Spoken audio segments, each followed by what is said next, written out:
Hello everyone, welcome to Edful learning. This is Sreekuttan here.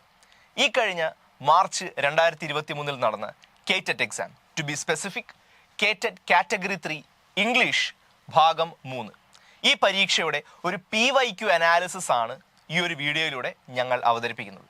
So വിശദമായ ഒരു അനാലിസിസിലൂടെ വിദ്യാർത്ഥികൾക്ക് ഈ കഴിഞ്ഞ പരീക്ഷയുടെ പാറ്റേൺ എങ്ങനെയാണ്, സോ ഇനി വരാൻ പോകുന്ന പരീക്ഷയ്ക്ക് പ്രിപ്പയർ ചെയ്യുന്ന കുട്ടികൾക്ക് ആ പാറ്റേണിനെ കുറിച്ച് മനസ്സിലാക്കാനും പ്രിപ്പറേഷനിൽ പുതിയ സ്ട്രാറ്റജികൾ ഡിവൈസ് ചെയ്യാനും വിദ്യാർത്ഥികളെ ഇത് ഏറെ സഹായിക്കുന്നതാണ്. നമുക്ക് തന്നെ അറിയാമല്ലോ, ഇപ്പം കേറ്ററ്റ് ആയാലും സെറ്റ് ആയാലും നെറ്റ് പോലെയുള്ള പരീക്ഷകളിലെല്ലാം നമ്മൾ കൃത്യമായൊരു previous year question paper analysis നടത്തണം. കാരണം തൊട്ടു മുമ്പ് നടന്ന പരീക്ഷയുടെ ട്രെൻഡ് തന്നെ അടുത്ത പരീക്ഷയും ഫോളോ ചെയ്യാൻ അല്ലെങ്കിൽ ഫോളോ ചെയ്യാതിരിക്കാനും സാധ്യതയുണ്ടല്ലോ. സോ നമ്മൾ തൊട്ടു മുമ്പ് നടന്ന പരീക്ഷയുടെ ഒരു രീതി എങ്ങനെയാണെന്ന് അറിഞ്ഞിരിക്കേണ്ടത് വളരെ അത്യാവശ്യമായ കാര്യമാണ്. സോ എല്ലാവർക്കും ഈ വീഡിയോയിലേക്ക് സ്വാഗതം. ഇപ്പം നമുക്കിനി ഓരോ ക്വസ്റ്റ്യൻസ് ആയിട്ടൊന്ന് അനലൈസ് ചെയ്ത് തുടങ്ങാം. സോ നമുക്ക് ആദ്യ ചോദ്യത്തിലേക്ക് കടക്കാം. First question: 2 women novelists who have written novels titled The Years. എന്താണ് നോവലിന്റെ പേര്? The Years എന്ന പേരിൽ നോവൽ എഴുതിയ 2 സ്ത്രീ നോവലിസ്റ്റുകളെ കുറിച്ചാണ് ചോദ്യം. നമുക്ക് തന്നെ അറിയാം, ഒരേ പേരിൽ ഒന്നിലധികം വർക്ക്സ് എഴുതിയിട്ടുണ്ട് അല്ലേ. ഇപ്പൊ ഹാംലെറ്റ് എന്ന പേരിൽ നാടകവുമുണ്ട്, അതുപോലെ തന്നെ നോവലുമുണ്ട്. ഇപ്പോൾ ഓൾഡ് വൈഫ്സ് ടെയിൽ എന്ന പേരിൽ നോവലും ഉണ്ട്, നാടകമുണ്ട്. ഇപ്പോൾ പോയ നോവലും ഒക്കെ ഒരേ പേരിൽ തന്നെ ഒരുപാട് വന്നിട്ടുണ്ട്. അപ്പോൾ ഇവിടെ ചോദ്യം, 2 വനിതാ നോവലിസ്റ്റുകൾ തന്നെ ദ ഇയേഴ്സ് എന്ന പേരിൽ നോവൽ എഴുതിയിട്ടുണ്ട്. അപ്പോൾ അതാരാണ്? അത് അറിഞ്ഞിരിക്കണം. കാരണം അത് കുറവാകാനാണ് സാധ്യത. കാരണം വനിതാ നോവലിസ്റ്റുകളാണെന്ന് എടുത്ത് ചോദിക്കുകയും ചെയ്തിട്ടുണ്ട്. ഓപ്ഷൻസിലേക്ക് വരികയാണെങ്കിൽ, option A Sylvia Plath, Virginia Woolf. Option B Annie Ernaux, Virginia Woolf. Option C Anne Bronte, George Eliot. Option D Annie Ernaux, Herta Muller. ആരാണ് ദ ഇയേഴ്സ് എന്ന പേരിൽ നോവൽ എഴുതിയ 2 പേർ? ആരൊക്കെയാണ് 2 വനിതാ നോവലിസ്റ്റുകൾ? ആരാണ്? നമുക്ക് ഏറ്റവും നല്ല പോലെ അറിയാവുന്ന ആൾക്കാരാണോ? അപ്പോൾ ഒരു പക്ഷേ ഈ കൂട്ടത്തിൽ തന്നെ ഹെർട്ട മുള്ളറിനെയും ആനി എർനോക്സിനെ ആയിരിക്കാം വിദ്യാർത്ഥികൾക്ക് ഒന്ന് മനസ്സിലാക്കാൻ ഇത്തിരി പ്രയാസം. ഒരു പക്ഷെ അവരെ കുറിച്ച് കൂടുതൽ അറിയാൻ സാധ്യതയില്ല. റിലേറ്റീവ്ലി ബാക്കിയുള്ളവരെ അപേക്ഷിച്ച് റിലേറ്റീവ്ലി അത്ര ഇപ്പോഴത്തെ പഠിക്കുന്ന വിദ്യാർത്ഥികൾ അത്ര ഫെമിലിയർ ആയിരിക്കില്ല.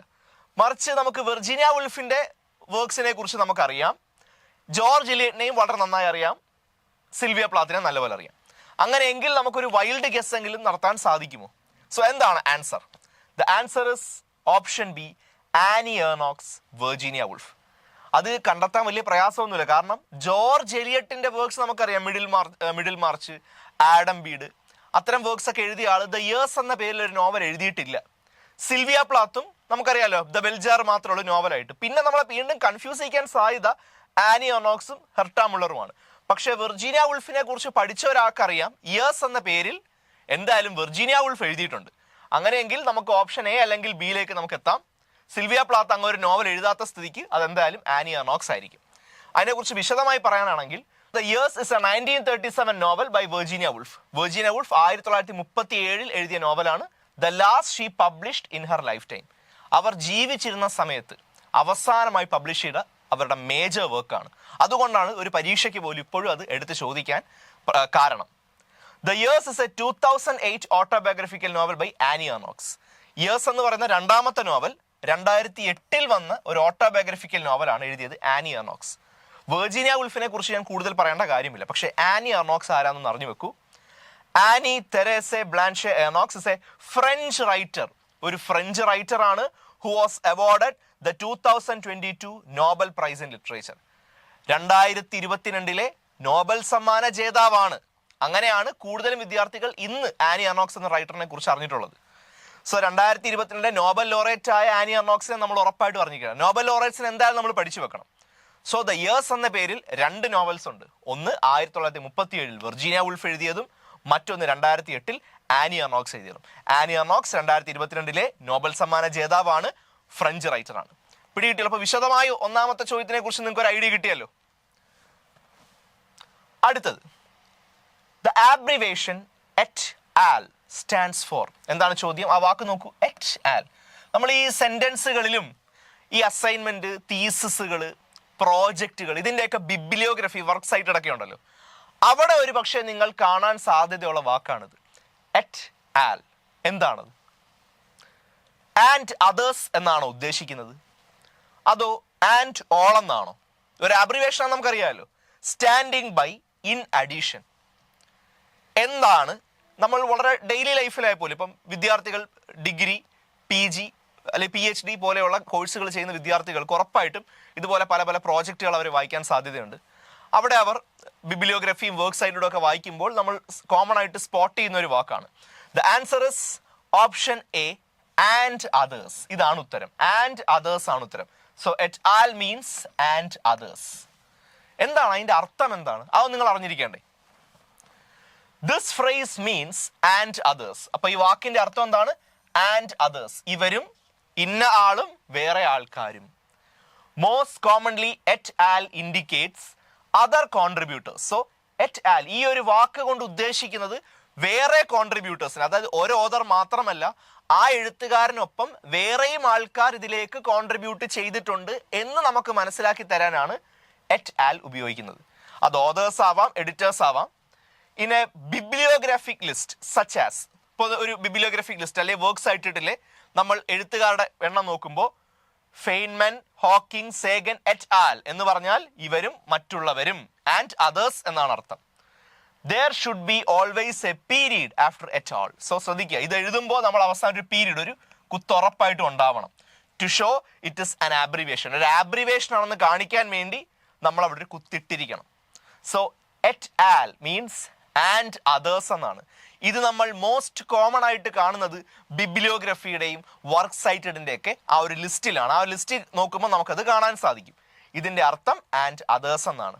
ഇതുകൊണ്ട് ഉദ്ദേശിക്കുന്നത് വേറെയും കോൺട്രിബ്യൂട്ടേഴ്സ് ഉണ്ട് എന്ന് നമുക്ക് മനസ്സിലാക്കി തരാനാണ് ഇത്തരം ഒരു ഉപയോഗം.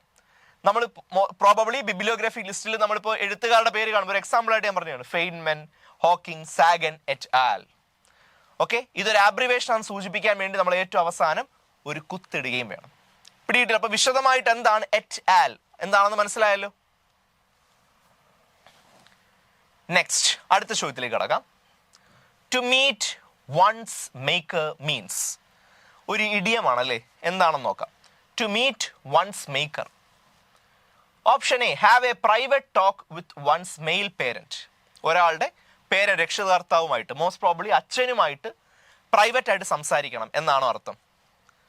To have a one to one with one's main tutor. ഒരാളുടെ ട്യൂട്ടറുമായിട്ടുള്ള 1-to-1 കോൺവെർസേഷൻ ആവാം, അല്ലെങ്കിൽ ഇൻട്രാക്ഷൻ ആവാം. To confess one sin in a church. പള്ളിയിലുള്ള കുമ്പസാരമാണോ അതോ ടു ഡൈ, മരണമാണോ?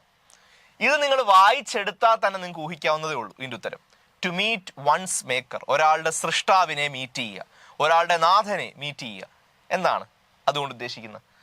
പ്രൈവറ്റ് ആയിട്ട് അച്ഛനോട് സംസാരിക്കണം, രഹസ്യമായി അച്ഛനോട് സംസാരിക്കണം, ട്യൂട്ടറോട് ഇന്ററാക്ട് ചെയ്യണം, പള്ളിയിൽ കുമ്പസരിക്കണം, അതോ മരിക്കണം? എന്താണ് ടു മീറ്റ് വൺസ് മേക്കർ എന്ന ഫ്രേസ് കൊണ്ട് അർത്ഥമാക്കുന്നത്? It means the answer is option D, to die, മരിക്കുക എന്നാണ്. എന്തുകൊണ്ടായിരിക്കാം to meet one's maker to die എന്ന് പറയുന്നത്? കാരണം നിങ്ങളൊന്ന് ആലോചിച്ച് നോക്കൂ, ഇപ്പൊ മതവിശ്വാസം എടുത്തു നോക്കൂ, പല മതങ്ങളും അല്ലെങ്കിൽ ഒട്ടുമിക്ക എല്ലാ മതങ്ങളും വിശ്വസിക്കുന്നതാണ് മരിച്ചു കഴിയുമ്പോൾ അയാൾ ഇപ്പൊ സ്വർഗത്തിൽ പോകുന്നു, അവിടെ വെച്ച് അവരെ സൃഷ്ടിച്ച ദൈവത്തിനെ മീറ്റ് ചെയ്യാൻ പറ്റുന്നുള്ളൊരു വിശ്വാസത്തിൽ നിന്നാണ് ഈ ഒരു പ്രയോഗം തന്നെ ഉണ്ടായത്. ഒന്ന് ഡീറ്റെയിൽഡ് ആയിട്ട് എക്സ്പ്ലെയിൻ ചെയ്യാനാണെങ്കിൽ അതിന്റെ എറ്റിമോളജി, അതായത് ഈ ഒരു വാക്കിന്റെ എറ്റിമോളജി, ഇത് എവിടെ നിന്ന് ഉദ്ഭവിച്ചു, അതിന്റെ ചരിത്രം പരിശോധിക്കുകയാണെങ്കിൽ ഇൻ വേരിയസ് റിലീജിയൻസ്, പല മതങ്ങളിലും വെൻ എ പേഴ്സൺ ഡൈസ്, ഒരു വ്യക്തി മരിക്കുകയാണെന്ന് വിചാരിക്കുക, they go to a supernatural place like heaven. ഇപ്പൊ സൂപ്പർ നാച്ചുറൽ, അതായത് സ്വർഗം പോലെ ഒരു സ്ഥലത്തേക്ക് ചെല്ലും അയാൾ മരിച്ച അയാളുടെ ആത്മാവ് സ്വർഗത്തിൽ ചെല്ലും. Where they may meet their creator deity. അവരെ സൃഷ്ടിച്ച ദൈവം ആരാണോ, ഇപ്പൊ ഓരോ മതവിശ്വാസികൾക്കും ഓരോ ദൈവമുണ്ടല്ലോ, അവരെ സൃഷ്ടിച്ച ദൈവം ആരാണോ അദ്ദേഹത്തെ മീറ്റ് ചെയ്യാൻ സാധിക്കും എന്നൊരു വിശ്വാസം, ആ വിശ്വാസത്തിൽ നിന്നാണ് ഈ വാക്ക് വന്നത്. ടു മീറ്റ് വൺസ് മേക്കർ, ദൈവത്തെ കാണുക. ഈ ഒരു ഫ്രേസ് വന്നിരിക്കുന്ന അതിന്റെ അർത്ഥം എന്താണ്? മരിക്കുക എന്നാണ്. മനസ്സിലായോ? അതായത് ദൈവം നമ്മളെ നേരത്തെ വിളിക്കും എന്ന് പറഞ്ഞാൽ അതിന്റെ അർത്ഥം എന്താ? നമ്മൾ മരിക്കുമെന്നല്ലേ. ദൈവം നമ്മളെ വിളിക്കുന്നത്, ദൈവം നമ്മളെ കാണാനായിട്ട് വിളിക്കുന്നു, അതിനർത്ഥം നമ്മൾ മരിക്കുന്നു എന്നാണ്. ഇത് പല മതങ്ങളും അത് വിശ്വസിക്കുന്നു. ഒരു മനുഷ്യൻ മരിക്കുമ്പോൾ അയാൾ സ്വർഗത്തിലേക്കോ അവിടെയോ അങ്ങനെ ചെന്നു കഴിഞ്ഞാൽ ആരാണോ സൃഷ്ടിച്ച ആ സൃഷ്ടാവിനെ കാണാൻ സാധിക്കും എന്നുള്ള വിശ്വാസത്തിൽ നിന്നാണ് ഈ ഒരു ഫ്രേസ് ഉടലെടുത്തത്. അടുത്ത ചോദ്യം, ഓവിഡ്. വളരെ പ്രധാനപ്പെട്ട റൈറ്ററാണ്, ലിറ്ററേച്ചറിലെ ഏറ്റവും പ്രധാനപ്പെട്ട റൈറ്ററായ ഓവിഡ് റോട്ട് ഇൻ.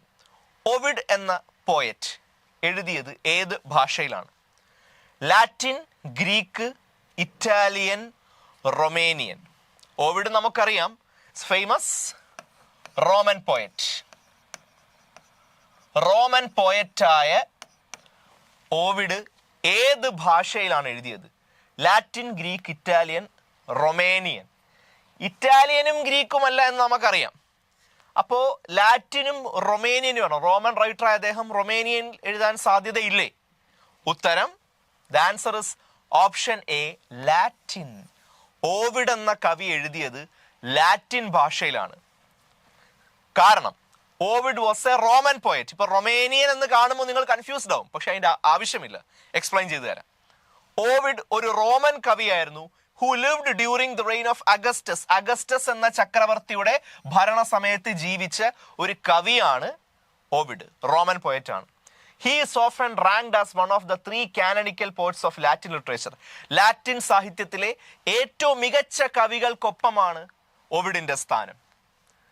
പക്ഷേ എന്തുകൊണ്ട് റൊമേനിയൻ കാണുമ്പോൾ നിങ്ങൾ കൺഫ്യൂസ്ഡ് ആവുമെന്ന് ഞാൻ പറഞ്ഞില്ലേ? Romanian is the official and main language of Romania and Moldova. തെറ്റിക്കരുത് കേട്ടോ, റോമിലെ ഭാഷയല്ല റൊമേനിയൻ. റൊമേനിയൻ എന്ന് പറയുന്ന ഭാഷ റൊമേനിയയിലെയും മൊൾഡോവ എന്ന് പറയുന്ന 2 സ്ഥലങ്ങളിലെയും ഭാഷയാണ്. ഇപ്പോൾ ഓവിഡ് എന്ന റോമൻ പോയറ്റ് റൊമേനിയയിലായിരിക്കത്തില്ല എഴുതിയതെന്ന് ചിലപ്പോൾ നിങ്ങൾ കൺഫ്യൂസ്ഡ് ആവും. അങ്ങനെ കൺഫ്യൂസ് ചെയ്യിക്കാനാണ് അത്തരമൊരു ഓപ്ഷൻ തന്നെ വന്നിരുന്നത്. പക്ഷെ അങ്ങനെയല്ല. പിടികിട്ടിയല്ലോ. അടുത്ത ചോദ്യത്തിലേക്ക് കടക്കാം. Next question.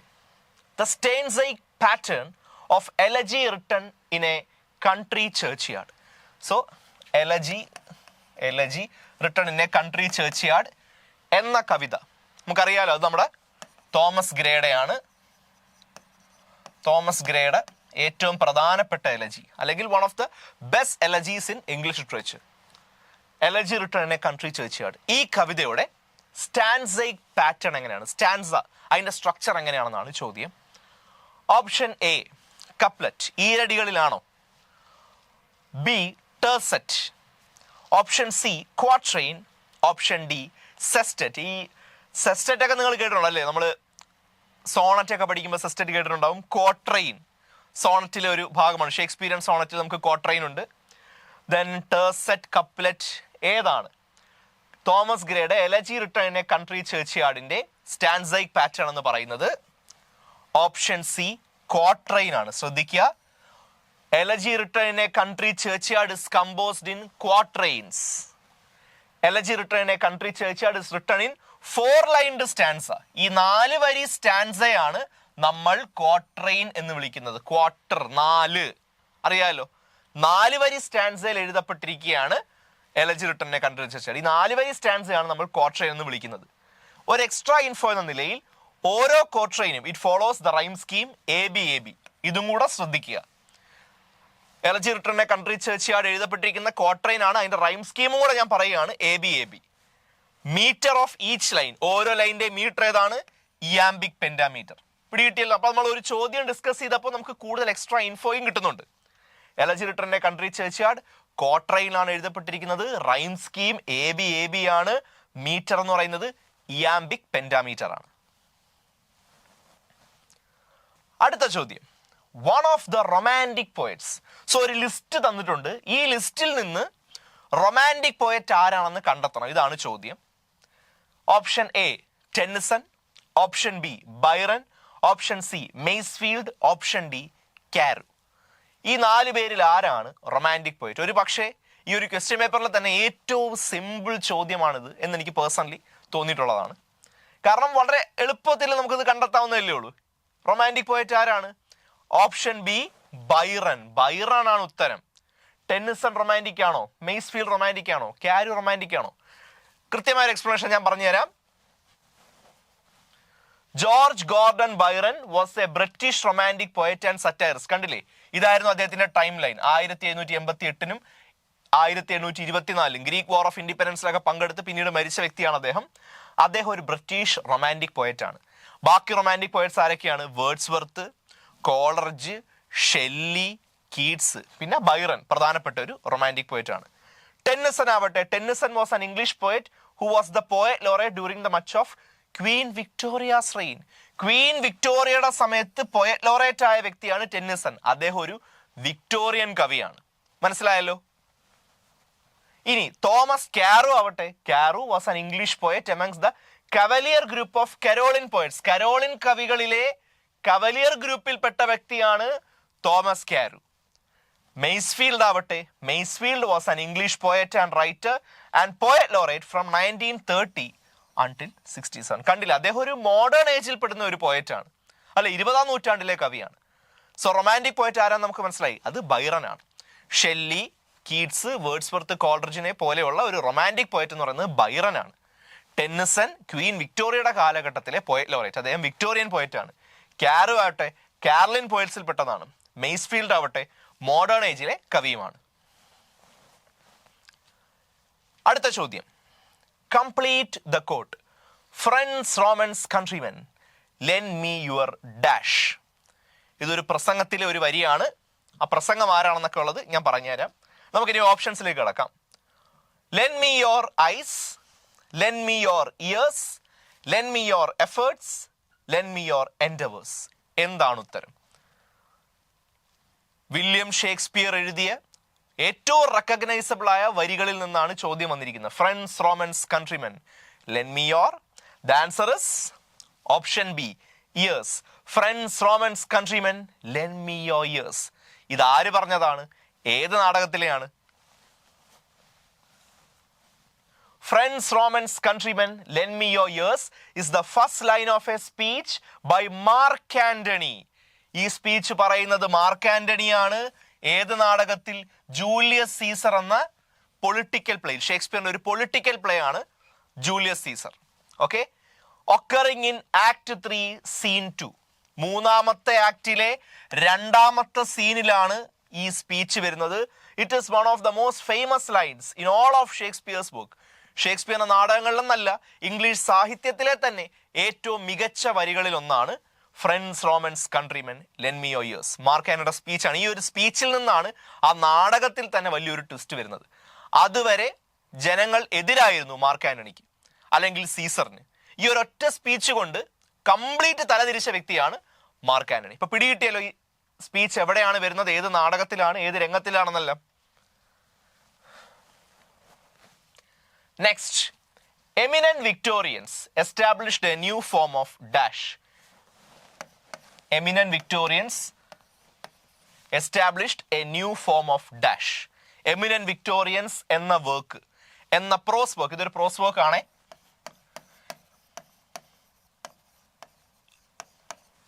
ഇങ്ങനെ മാത്രം വരുമ്പോൾ ഉറപ്പായിട്ടും വിദ്യാർത്ഥികൾ കൺഫ്യൂസ്ഡ് ആവാനുള്ള സാധ്യത വളരെ കൂടുതലാണ്.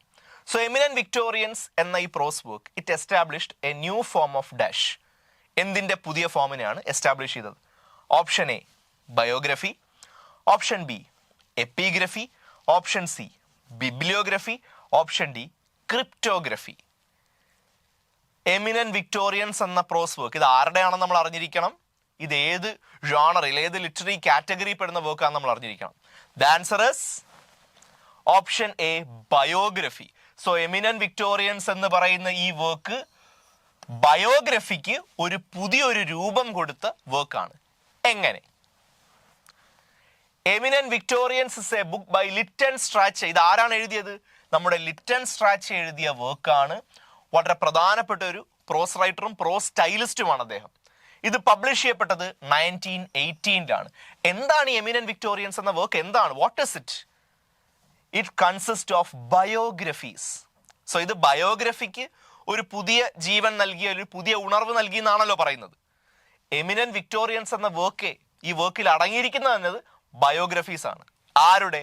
Of 4 leading figures from the Victorian ഇറ.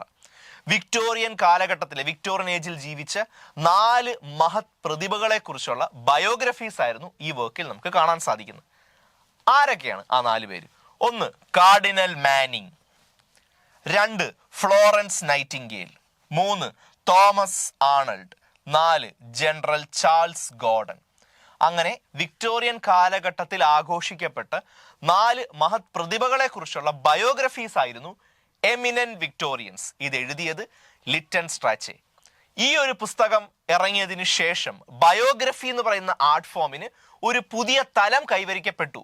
എന്നാണ് പറയപ്പെടുന്നത്. അപ്പ് നെക്സ്റ്റ് അടുത്ത ചോദ്യം. Marks wrote the communist manifesto in collaboration with. Communist manifesto നമ്മുടെ കാൾ മാക്സ് എഴുതിയത് ആർക്കൊപ്പം ചേർന്നാണ്? ഇതും വളരെ സിമ്പിളായ ഒരു ചോദ്യമാണ്. ഓപ്ഷൻസിലേക്ക് കടക്കാം. Option A Engels, option B Hegel, option C Kant, option D Lenin. ആർക്കൊപ്പം ചേർന്നാണ് Karl Marx the communist manifesto എഴുതി പൂർത്തീകരിച്ചത്? The answer is option A Engels. Frederick എൻജൽസിനൊപ്പം ചേർന്നാണ് Karl Marx the communist manifesto തയ്യാറാക്കുന്നത്. സോ കമ്മ്യൂണിസ്റ്റ് മാനിഫെസ്റ്റോ എന്ന ടെക്സ്റ്റിനെ കുറിച്ച് പറയാനാണെങ്കിൽ the communist manifesto is a political pamphlet. ഇതൊരു പൊളിറ്റിക്കൽ പാംപ്ലെറ്റ് ആണ്. എഴുതിയത് മാർക്സും എൻജൽസും ചേർന്നാണ് 1848 അറിയാം. ഒരു കമ്മ്യൂണിസ്റ്റ് മൂവ്മെന്റിന് തന്നെ അടിത്തറയിട്ട അല്ലെങ്കിൽ ആശയങ്ങളുടെ അടിത്തറയിട്ട ഒരു വർക്കാണ് ദ കമ്മ്യൂണിസ്റ്റ് മാനിഫെസ്റ്റോ എന്ന് പറയുന്നത്. മാർക്സും എൻജൽസും ചേർന്ന് 1848 എഴുതിയത്.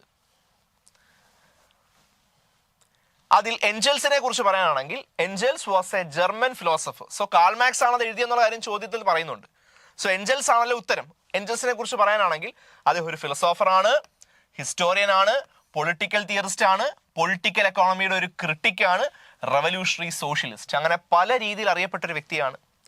He was also a business man. അദ്ദേഹം ഒരു ബിസിനസ് മാൻ ആയിരുന്നു, ജേർണലിസ്റ്റ് ആയിരുന്നു, and Karl Marx closest friend and collaborator. Karl മാക്സിന്റെ അടുത്ത സുഹൃത്തും കൊളാബറേറ്ററും. He met Marx in 1844. 1844 അദ്ദേഹം മാർക്സിനെ കണ്ടുമുട്ടുന്നത്. And they jointly authored a number of works. Communist manifesto മാത്രമല്ല, വേറെ ഒട്ടനവധി വർക്ക്സ് ഇവർ ഒരുമിച്ച് എഴുതിയിട്ടുണ്ട്. സോ കമ്മ്യൂണിസ്റ്റ് മാനിഫെസ്റ്റോയെ കുറിച്ചും ഫ്രെഡറിക് എൻജൽസിനെ കുറിച്ചും ഒരു ഐഡിയ കിട്ടിയല്ലോ.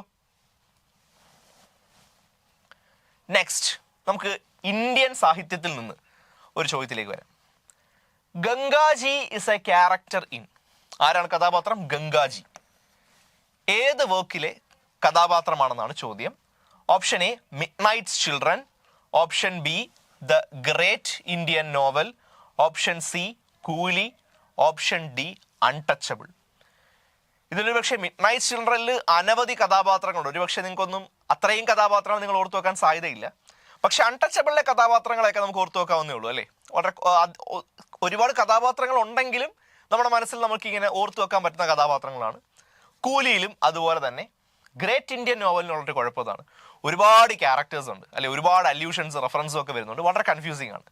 So the answer is Gangaji എന്ന കഥാപാത്രം വരുന്നത് option B the great Indian നോവലിലാണ്. ദ ഗ്രേറ്റ് ഇന്ത്യൻ നോവലിലാണ് ഗംഗാജി എന്ന കഥാപാത്രത്തെ നമുക്ക് കാണാൻ സാധിക്കുന്നത്. ഗ്രേറ്റ് ഇന്ത്യൻ നോവലിനെ കുറിച്ച് പറയുകയാണെങ്കിൽ ഈ great Indian novel it is A satirical novel. ഇത് എഴുതിയത് ശശി തരൂരാണ് 1989. ശശി തരൂരിനെ നമുക്കൊരു പൊളിറ്റിക്കൽ ലീഡറായിട്ട് അറിയാം, ഒരു മികച്ച രാഷ്ട്രീയ പ്രവർത്തകനായിട്ടൊക്കെ അറിയാം. പക്ഷേ അദ്ദേഹം മികച്ച ഒരു എഴുത്തുകാരൻ കൂടിയാണ്, ഒരു ഡിപ്ലോമാറ്റ് ആണ്. ഇതൊക്കെ അറിയാവുന്ന കാര്യമാണല്ലോ. It is a fictional work that takes the story of Mahabharata. So എന്താണ് ഈ ഗ്രേറ്റ് ഇന്ത്യൻ നോവൽ? ഈ ഗ്രേറ്റ് ഇന്ത്യൻ നോവൽ ഒരു സറ്റേറിക്കൽ വർക്കാണ്. ഈ നോവൽ എന്ന് പറയുന്നത് it takes the story of Mahabharata. Mahabharata എന്ന് പറയുന്ന ഇന്ത്യൻ ഇതിഹാസത്തിന്റെ ഒരു പ്ലോട്ടിനെ recast and reset in the context of Indian independence movement. ഈ മഹാഭാരതയുടെ പ്ലോട്ടിനെ ഇന്ത്യൻ ഇൻഡിപെൻഡൻസ് മൂവ്മെന്റിലേക്ക് റീകാസ്റ്റ് ചെയ്യുകയാണ് ശശി തരൂർ ചെയ്യുന്നത്.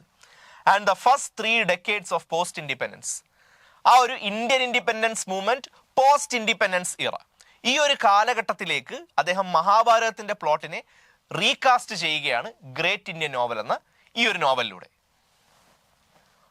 ഒപ്പം the main protagonist of the great Indian novel, ഈ നോവലിലെ പ്രധാന കഥാപാത്രം എന്ന് പറയുന്നത്, ഒരുപാട് ഇപ്പൊ പ്രധാന കഥാപാത്രം എന്ന് പറയുന്നത് തന്നെ ഒരുപക്ഷെ ഡിബേറ്റബിൾ ആണ്, ഒരുപാട് ഇമ്പോർട്ടൻ്റ് ആയ ക്യാരക്ടേഴ്സ് ഉണ്ട്. ഇതിലൊരു പ്രധാന കഥാപാത്രമാണ് ഗംഗദത്ത. ഈ ഗംഗദത്തയാണ് ഗംഗാജി അഥവാ മഹാഗുരു. സോ ദ മെയിൻ ക്യാരക്ടർ എന്ന് പറയുന്നത് ഗംഗദത്തയാണ്. ഗംഗദത്തയാണ് ഗംഗാജി അല്ലെങ്കിൽ മഹാഗുരു. ഈ ഗംഗദത്ത എന്ന് പറയുന്നത് he's A legal combination of Mahabharatas Bhishma പിതാമഹ് and the father of ആ നേഷൻ മഹാത്മാഗാന്ധി. സോ ശ്രദ്ധിക്കുക, ഗംഗദത്ത, ഗംഗാജി എന്ന കഥാപാത്രം 2 കഥാപാത്രങ്ങളുടെ കോമ്പിനേഷനാണ്. ആരുടെയൊക്കെ? ഒന്ന് ഭീഷ്മ പിതാമഹന്റെയും, 2 മഹാത്മാഗാന്ധിനെയും. So Bhishma plus Gandhi, Gangadatta. പിടികിട്ടി. അപ്പം ഗ്രേറ്റ് ഇന്ത്യൻ നോവൽ എന്ന് പറയുന്നത് 1989 അദ്ദേഹം എഴുതിയ നോവലാണ്. മഹാഭാരതത്തിന്റെ പ്ലോട്ടിനെ ഇന്ത്യൻ കോണ്ടെക്സ്റ്റിലേക്ക് റീകാസ്റ്റ് ചെയ്യാണ്. മെയിൻ ക്യാരക്ടറാണ് ഗംഗദത്ത, ഗംഗാജി അല്ലെങ്കിൽ Mahaguru. He's a combination of ഭീഷ്മയുടെയും മഹാത്മാഗാന്ധിയുടെ ഒരു കോമ്പിനേഷൻ ആണ് ഗംഗദത്ത. അടുത്ത ചോദ്യം, do not gentle in to that good night is address to the poet's dash. Do not gentle in to that good night എന്ന കവിത, ഈ കവിത ആർക്കാണ് അഡ്രസ് ചെയ്തിരിക്കുന്നത്? ആരെ അഭിസംബോധന ചെയ്യുന്നു? അഡ്രസ് ടു ദ പോയറ്റ്സ്, കവിയുടെ ആരെ അഭിസംബോധന ചെയ്യുന്നു എന്നാണ് ചോദ്യം. ഓപ്ഷൻസിലേക്ക് കടക്കാം. ഓപ്ഷൻ എ, ക്ലോസ് ഫ്രണ്ട്, കവിയുടെ അടുത്ത സുഹൃത്തിനെയാണോ ഈ കവിത അഡ്രസ് ചെയ്യുന്നത്? ഓപ്ഷൻ ബി, ഫാദർ, കവിയുടെ അച്ഛനെയാണോ? Option C, mother. Option D, brother. So നമ്മുടെ കവിയുടെ കൂട്ടുകാരൻ, അച്ഛൻ, അമ്മ, സഹോദരൻ, ഇതിൽ ആരെയാണ് ഈ കവിത do not gentle in to that good night address ചെയ്യുന്നത്? The answer is option B, father. So do not gentle in to that green night എന്ന കവിത കവിയുടെ അച്ഛനെ അഭിസംബോധന ചെയ്യുന്നു. ഓപ്ഷൻ ബി, ഫാദർ ആണ് ഉത്തരം. Do not gentle in to that good night എന്ന കവിത, it is a poem by the Welsh poet Dylan Thomas. ആ കവിതയെ കുറിച്ചൊന്ന് ബാക്ക്ഗ്രൗണ്ട് ആയിട്ട് നിങ്ങൾ അറിഞ്ഞിരിക്കണം. ഈ കവിത വെൽഷ് പോയറ്റ് ആയ ഡിലൻ തോമസ് എഴുതിയതാണ്. പബ്ലിഷ് ചെയ്യപ്പെട്ടത് 1951 Though the poem was dedicated to Thomas' father, it contains a universal message. ശരിയാണ്, ഈ കവിത ഡെഡിക്കേറ്റ് ചെയ്തിരിക്കുന്നത് നമ്മുടെ കവിയുടെ അച്ഛന് വേണ്ടിയാണെങ്കിലും ഈ കവിതയിൽ ഒരു യൂണിവേഴ്സൽ മെസ്സേജ്, ഒരു വല്ലാത്ത സന്ദേശമുണ്ട്. എന്താണ് ആ സന്ദേശം? The poem encourages the dying, the sick and the elderly to fight bravely against death. കണ്ടില്ല, നല്ലൊരു മികച്ച സന്ദേശമുണ്ട്. എന്താണ് ആ സന്ദേശം? ഈ കവിത ധൈര്യമേകുകയാണ്. ആർക്ക്? മരിച്ചുകൊണ്ടിരിക്കുന്ന, മരണത്തെ മുഖാമുഖം കാണുന്ന, അതായത് വാർദ്ധക്യത്തിലെത്തിയ ആൾക്കാർക്ക്. ദ സിക്ക്, അസുഖം പ്രാപിച്ച ആൾക്കാർക്ക്.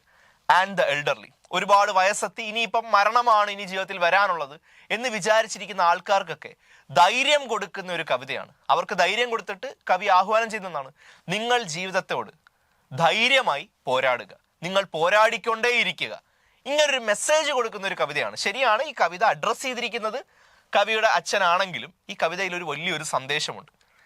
മരണത്തോട് അടുത്തുകൊണ്ടിരിക്കുന്ന, അസുഖം പ്രാപിച്ച ആൾക്കാർക്കും വാർദ്ധക്യത്തിലെത്തിയ ആൾക്കാരോടും കവി പറയുകയാണ്, നിങ്ങൾ ജീവിതത്തോട് ധീരമായി പോരാടുക. അടുത്ത ചോദ്യത്തിലേക്ക് കടക്കാം. Velar in phonetics refers to. ഇപ്പൊ ഫോണറ്റിക്സിൽ നമുക്കറിയാലോ കൺസണൻസ്, വവൽസ്, അതിൽ തന്നെ വെലാർ സൗണ്ട്സ്, അഫ്രിക്കേറ്റ്സ്, ഫ്രിക്കേറ്റീവ്സ്, അങ്ങനെ കുറെ പലതരം സൗണ്ട്സിനെ കുറിച്ചൊക്കെ കേട്ടിട്ടുണ്ട്. പക്ഷെ ഇവിടെ ചോദ്യം എന്താണ്? വെലാർ എന്ന് പറഞ്ഞാൽ അതിന്റെ അർത്ഥം എന്താണ്? It refers to what? എന്തിനാണ് ഉദ്ദേശിക്കുന്നത്? ഓപ്ഷൻ എ, സോഫ്റ്റ് പാലറ്റ് ആണോ? ഓപ്ഷൻ ബി, ഹാർഡ് പാലറ്റ് ആണോ? ഓപ്ഷൻ സി, ടങ് ആണോ? ഓപ്ഷൻ ഡി, ഗ്ലോട്ടസ് ആണ്. സോ നമ്മുടെ സ്പീച്ച് സിസ്റ്റത്തിലെ ഏത് ഭാഗത്തെയാണ് വെലാർ എന്ന പേര് കൊണ്ട് സൂചിപ്പിക്കുന്നത്? Option A, soft palate. Option B, hard palate. Option C, the tongue. Option D, glottis. ഏത് ഭാഗത്തെയാണ് വെലാർ എന്നൊരു വാക്കുകൊണ്ട് സൂചിപ്പിക്കുന്നത്? The answer is option A, soft palate. Soft palate ആണ് Velar. Velar means the soft palate. അതൊന്ന് explain ചെയ്യുകയാണെങ്കിൽ, velar of or relating to velum, especially the soft palate. The velar എന്ന് ഉദ്ദേശിക്കുന്നത് റിലേറ്റിംഗ് ടു വെലം എന്നാണ്. Velum means soft palate. So velar എന്ന് പറയുന്നത് soft പാലറ്റിനെയാണ് ഉദ്ദേശിക്കുന്നത്. ഇനി ഫോണറ്റിക്സിൽ, സൗണ്ട് സിസ്റ്റത്തിൽ വെലാർ സൗണ്ട്സ് എന്ന് പറഞ്ഞാൽ എന്താണ്? Articulated with the back of the tongue held close to or touching the soft palate. So velar sounds എന്ന് പറഞ്ഞാൽ those sounds are made with the back of the tongue, ടങ്ങിന്റെ back ഭാഗം. It is held close to or touching the soft palate. അതായത് ടങ്ങിന്റെ ഏറ്റവും അവസാന ഭാഗം. ഇപ്പൊ ടങ്ങിന്റെ ഫ്രണ്ട് ഭാഗം ഇതാന്ന് വിചാരിക്കുക, ബോഡി ഇതാന്ന് വിചാരിക്കുക, ബാക്ക് ഇതാന്ന് വിചാരിക്കുക. അപ്പൊ ഈ ബാക്ക് ഭാഗം സോഫ്റ്റ് പാലറ്റിലേക്ക് ഉയർത്തിക്കൊണ്ട് നമ്മൾ ആർട്ടിക്കുലേറ്റ് ചെയ്യുമ്പോൾ ഉണ്ടാവുന്ന സൗണ്ട്സിനെയാണ് വെലാർ സൗണ്ട്സ് എന്ന് പറയുന്നത്. സോ വെലാർ എന്ന് പറഞ്ഞാൽ റിലേറ്റിംഗ് ടു വെലം. വെലം എന്ന് പറഞ്ഞാൽ സോഫ്റ്റ് പാലറ്റ് ആണ്. So velar means soft palate ആണ് ഉദ്ദേശിക്കുന്നത്. വെലാർ സൗണ്ട്സ് എന്ന് പറഞ്ഞാൽ ടങ്ങിന്റെ ബാക്ക് ഭാഗം സോഫ്റ്റ് പാലറ്റിലേക്ക് ഉയർത്തുമ്പോൾ നമ്മൾ ഉണ്ടാക്കുന്ന സൗണ്ട്സിനെയാണ് വെലാർ സൗണ്ട്സ് എന്ന് പറയുന്നത്. Next, growth of a poet's mind is the alternate title of. എന്താണ് ആ title? Growth of a poet's mind. ഇത് ഒരു വർക്കിന്റെ ആൾട്ടർനേറ്റീവ് ടൈറ്റിലാണ് അല്ലെ. നമ്മളിപ്പോൾ പല വർക്ക്സിനകത്തും ആ വർക്കിന് ഒരു സബ് ടൈറ്റിൽ ഉണ്ടാവും, അല്ലെങ്കിൽ ഒരു ആൾട്ടർനേറ്റീവ് ടൈറ്റിൽ ഉണ്ടാവും. So growth of a poet's mind എന്ന് പറയുന്നത് ഏതോ ഒരു വർക്കിന്റെ ആൾട്ടർനേറ്റീവ് ടൈറ്റിലാണ്. ഓപ്ഷൻസിലേക്ക് കടക്കാം. Option A, dejection and ode. Dejection and ode എന്ന കവിതയുടെ ആൾട്ടർനേറ്റ് ടൈറ്റിൽ ആണോ growth of a poet's mind? അതോ ode on the intimations of immortality, വേർഡ്സ്വർത്തിന്റെ ഇമ്മോർട്ടാലിറ്റി ഓഡിന്റെ ആൾട്ടർനേറ്റീവ് ടൈറ്റിൽ ആണോ growth of a poet's mind? അതോ ദ പ്രലൂഡ് ആണോ? Option D, ടിൻറ്റൺ ആബി ആണ്. സോ ഒരു റൊമാൻറ്റിക് പോം ആണ്, റൊമാൻറ്റിക് പോയറ്റ്സിലെ അവരുടെ വർക്ക്സ് ആണ് ഓപ്ഷൻസ് ആയിട്ട് വന്നിരിക്കുന്നത്. So growth of a poet's mind എന്ന് പറയുന്നത് ഏത് വർക്കിന്റെ ആൾട്ടർനേറ്റീവ് ടൈറ്റിലാണ്? The answer is option C, the prelude. വേർഡ്സ്വർത്തിന്റെ പ്രലൂഡിന്റെ ആൾട്ടർനേറ്റീവ് ടൈറ്റിലാണ് growth of a poet's mind. So prelude അഥവാ growth of a poet's mind, ഇങ്ങനെയാണ് ആ കവിതയുടെ പൂർണ്ണനാമം. The prelude or growth of a poet's mind. An autobiographical poem is an autobiographical poem in blank verse by the English poet William Wordsworth. ആ കവിതയുടെ പൂർണ്ണ രൂപം നോക്കൂ. Prelude or growth of a poet's mind, an autobiographical poem. ഇതാണ് അതിന്റെ മുഴുവൻ title. നമ്മൾ പ്രലൂഡ് എന്ന് ചുരുക്കി പറയും, ശരിയാണ്. ഇപ്പം ടിൻറ്റൺ ആബി ലൈൻസിന്റെ ഒക്കെ ഒരു ടൈറ്റിലൊക്കെ വലുതാണ്, നമ്മൾ ടിൻറ്റൺ ആബിന്ന് ചെറുതാക്കി പറയും അല്ലേ. അതുപോലെ ഇത്രയും വലിയ കവിത നമ്മൾ ചെറുതാക്കി പ്രലൂഡ് എന്ന് പറയുന്നു. ഇതൊരു ഓട്ടോബയോഗ്രഫിക്കൽ പോമാണ്, ബ്ലാങ്ക് വേഴ്സിലാണ് എഴുതപ്പെട്ടിരിക്കുന്നത്. എഴുതിയത് ഹൈ പ്രീസ്റ്റ് ഓഫ് റൊമാൻറ്റിസം എന്നറിയപ്പെടുന്ന വില്യം വേർഡ്സ്വർത്ത്. പിടികിട്ടിയല്ലോ. സോ അടുത്ത ചോദ്യത്തിലേക്ക് നമുക്ക് കടക്കാം. According to Emerson, trust dash every heart beats to that iron string. Trust dash എന്താണ്? അവിടെ ആ ഡാഷിൽ വരേണ്ട വാക്ക് എന്താണ് നോക്കാം. Option A, God. Option B, thyself. Option C, man. Option D, nature. So trust God, trust thyself, trust man, trust nature. എന്താണ് വരേണ്ടത്? എമേഴ്സൺ എന്താണ് പറഞ്ഞത്? Trust dash every heart beats to that iron string. ഉത്തരം ഞാൻ പറയാം. The answer is option B, thyself. Trust thyself, every heart beats to that iron string. So എവിടെയാണ് ഈ ഒരു ഫ്രേസിന്റെ സോഴ്സ് നോക്കാം. സെൽഫ് റിലയൻസ് എന്ന എസ്സയിലാണ് നമുക്കിത് കാണാൻ സാധിക്കുന്നത്. Self reliance is an 1841 essay, 1841 essay ആണ്. ഇത് എഴുതിയത് അമേരിക്കൻ ട്രാൻസെൻഡലിസ്റ്റ് ആയ റാൽഫ് വാൽഡോ എമേഴ്സൺ ആണ്. അതിലാണ് അദ്ദേഹം trust thyself, every heart vibrates to that iron string എന്നൊരു ഫ്രേസ് ഉൾപ്പെടുത്തിയിരിക്കുന്നത്. സോ ഈ ഫ്രേസ്, ഈ ഒരു സെന്റൻസ് നമുക്ക് കാണാൻ സാധിക്കുന്നത് 1841 സെൽഫ് റിലയൻസിലാണ്. This quote is towards the beginning of Emerson's self-reliance. ഈ എസ്സേയുടെ തുടക്ക ഭാഗങ്ങളിൽ നമുക്ക് ഇത് കാണാൻ സാധിക്കും. And it is the basis of Emerson's convictions. Emerson പറയുന്ന ഒരു ഫിലോസോഫിയുടെ ഒരു അടിത്തറ നമുക്ക് ഈ ഒരു സെന്റൻസിൽ കാണാം. ട്രസ്റ്റ് thyself, നിങ്ങൾ നിങ്ങളെ, അല്ലെങ്കിൽ നിങ്ങൾ നിങ്ങളുടെ ഇൻസ്റ്റിങ്ക്റ്റിൽ വിശ്വസിക്കൂ, നിങ്ങൾ നിങ്ങളെ തന്നെ വിശ്വസിക്കൂ എന്നാണ് എമേഴ്സൺ നമ്മളോട് ആവർത്തിച്ച് പറയുന്നത് ഈ എസ്സേയിൽ ഉടനീളം. അടുത്ത ചോദ്യം. The novel by Raja Rao that explores the national freedom struggle. Raja റാവുവിന്റെ ഏത് നോവലാണ് നമ്മുടെ ഫ്രീഡം സ്ട്രഗിളുമായി ബന്ധപ്പെട്ടത്, അല്ലെങ്കിൽ ഫ്രീഡം സ്ട്രഗിളിന്റെ ബാക്ക് ഡ്രോപ്പിൽ അദ്ദേഹം എഴുതിയ നോവൽ ഏതാണ്? Option A, cat and Shakespeare. Option B, the serpent and the rope. Option C, the chess master and his moves. Option D, Kanthapura. ഇതൊരു വളരെ സിമ്പിൾ ചോദ്യമാണ്. ആൻസർ എന്ന് പറയുന്നത് നിങ്ങൾക്ക് അറിയാലോ. Answer is option D, Kanthapura. Kanthapura എന്ന നോവലിലാണ് ഫ്രീഡം സ്ട്രഗിൾ ഒരു പശ്ചാത്തലമായി വരുന്നത്. കാന്തപുരയെ കുറിച്ച് കൂടുതൽ പറയാനാണെങ്കിൽ ഇത് 1938 അദ്ദേഹം എഴുതിയ നോവലാണ്, രാജാ റാവു എഴുതിയ നോവലാണ്. Set during the early days of Indian struggle for independence. ഇന്ത്യയുടെ സ്വാതന്ത്ര്യ സമര ദിനങ്ങളാണ് ഈ നോവലിന്റെ പശ്ചാത്തലം. The novel chronicles the impact of the teachings of Gandhi on A small south Indian village named Kanthapura. South ഇന്ത്യയിലെ ഒരു ചെറിയ ഗ്രാമമായ കാന്തപുരയിൽ നടക്കുന്ന കാര്യങ്ങളാണ് ഈ നോവലിൽ പറയുന്നത്. അതായത് ഗാന്ധിയുടെ സന്ദേശങ്ങൾ എങ്ങനെ ഇമ്പാക്ട് ചെയ്യുന്നു, കാന്തപുര എന്ന നാട്ടിലെ ജനങ്ങളെ എങ്ങനെ ഇമ്പാക്ട് ചെയ്യുന്നു എന്നാണ് ഈ നോവലിലൂടെ രാജാ റാവു നമ്മളോട് പറയുന്നത്.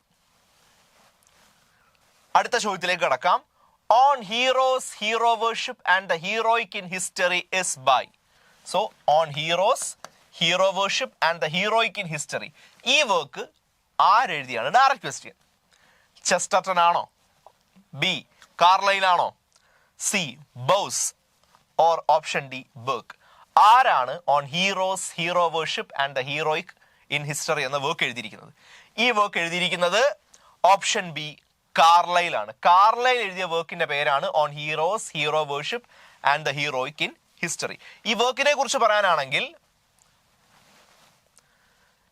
on Heroes, Hero Worship and the Heroic in History is a book by Scottish essayist, historian and philosopher Thomas Carlyle. So Thomas കാർലൈലിനെ ഒന്ന് പരിചയപ്പെടാനാണെങ്കിൽ അദ്ദേഹം ഒരു സ്കോട്ടിഷ് എസ്സൈസ്റ്റ് ആണ്, ഹിസ്റ്റോറിയൻ ആണ്, ഫിലോസോഫർ ആണ്. ഈ വർക്ക് അദ്ദേഹം പബ്ലിഷ് ചെയ്തത് 1841. എന്താണ് ഈ work? It is A collection of 6 lectures given in May 1840. 1840 അദ്ദേഹം നടത്തിയ കുറച്ച് ലെക്ചേഴ്സിന്റെ ഒരു കളക്ഷനാണ് ഈ വർക്കിൽ. About the prominent historical figures, മികച്ച അല്ലെങ്കിൽ ഏറ്റവും പ്രഗത്ഭരായ ചില ചരിത്ര പുരുഷന്മാരെ കുറിച്ചുള്ള വിവരണങ്ങളാണ് ഈ വർക്കിൽ നമുക്ക് കാണാൻ സാധിക്കുന്നത്. It lays out Carlyle's belief in the importance of heroic leadership. അതായത് നല്ല നേതൃത്വത്തിന്റെ ഇമ്പോർട്ടൻസിനെ കുറിച്ചാണ് ഈ വർക്കിൽ അദ്ദേഹം പറയുന്നത്.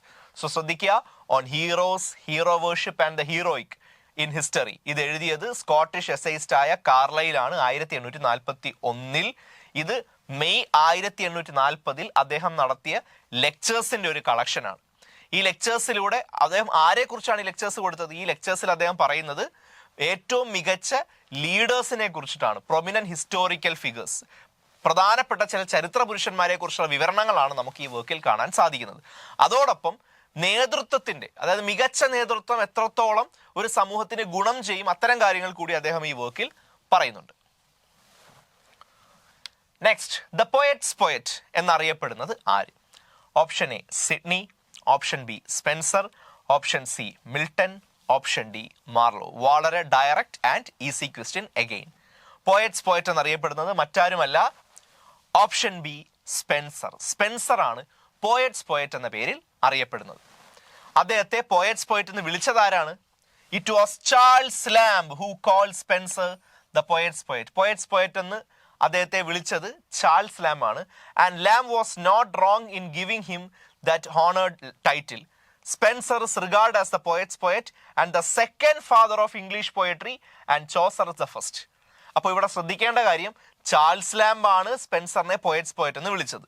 മാത്രമല്ല, he's regard as poet's poet എന്ന് മാത്രമല്ല, second father of English poetry. English പോയട്രിയുടെ രണ്ടാം പിതാവാണ് ചാൾസ് ലാംബ്, ഒന്നാം പിതാവ് ചോസർ. പിടികിട്ടിയല്ലോ? അപ്പോൾ ലാംബ് ആണ് അദ്ദേഹത്തെ പോയറ്റ്സ് പോയറ്റ് എന്ന് വിളിച്ചത്. മാത്രമല്ല, Spenser second father of English poetry എന്നുകൂടി അറിയപ്പെടുന്നുണ്ട്. അടുത്ത ചോദ്യം, ലോങ് ജോൺ സിൽവർ ആരാണ്? Long John Silver is an anti-hero who appears in. So Long John Silver എന്ന കഥാപാത്രം ഏത് വർക്കിലാണ് അവതരിക്കുന്നത്? Option A Coral Island, option B Treasure Island, option C the island of the day before, option D the inheritors. ഏത് വർക്കിലാണ് Long John സിൽവറിനെ നമുക്ക് കാണാൻ സാധിക്കുന്നത്?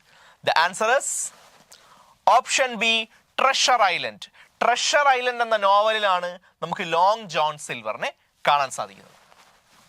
ലോങ് ജോൺ സിൽവർ ആരാണ്?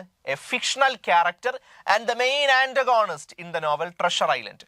ട്രഷർ ഐലൻഡ് എന്ന 1883 റോബർട്ട് ലൂയിൽ സ്റ്റീവൻസൺ എഴുതിയ നോവലിലെ പ്രധാനപ്പെട്ട ആന്റഗോണിസ്റ്റ് ആണ് ലോങ് ജോൺ സിൽവർ. അദ്ദേഹത്തെ കുറിച്ചൊന്ന് വിശദീകരിക്കാം. ഹിസ് മിസ്സിംഗ് ലെഗ്, ഒരു കാലില്ല, ആൻഡ് പാരറ്റ്, ഒരു തത്ത അദ്ദേഹത്തിന് തോളിലിരിപ്പുണ്ട്, have greatly contributed to the image of the pirate in popular culture.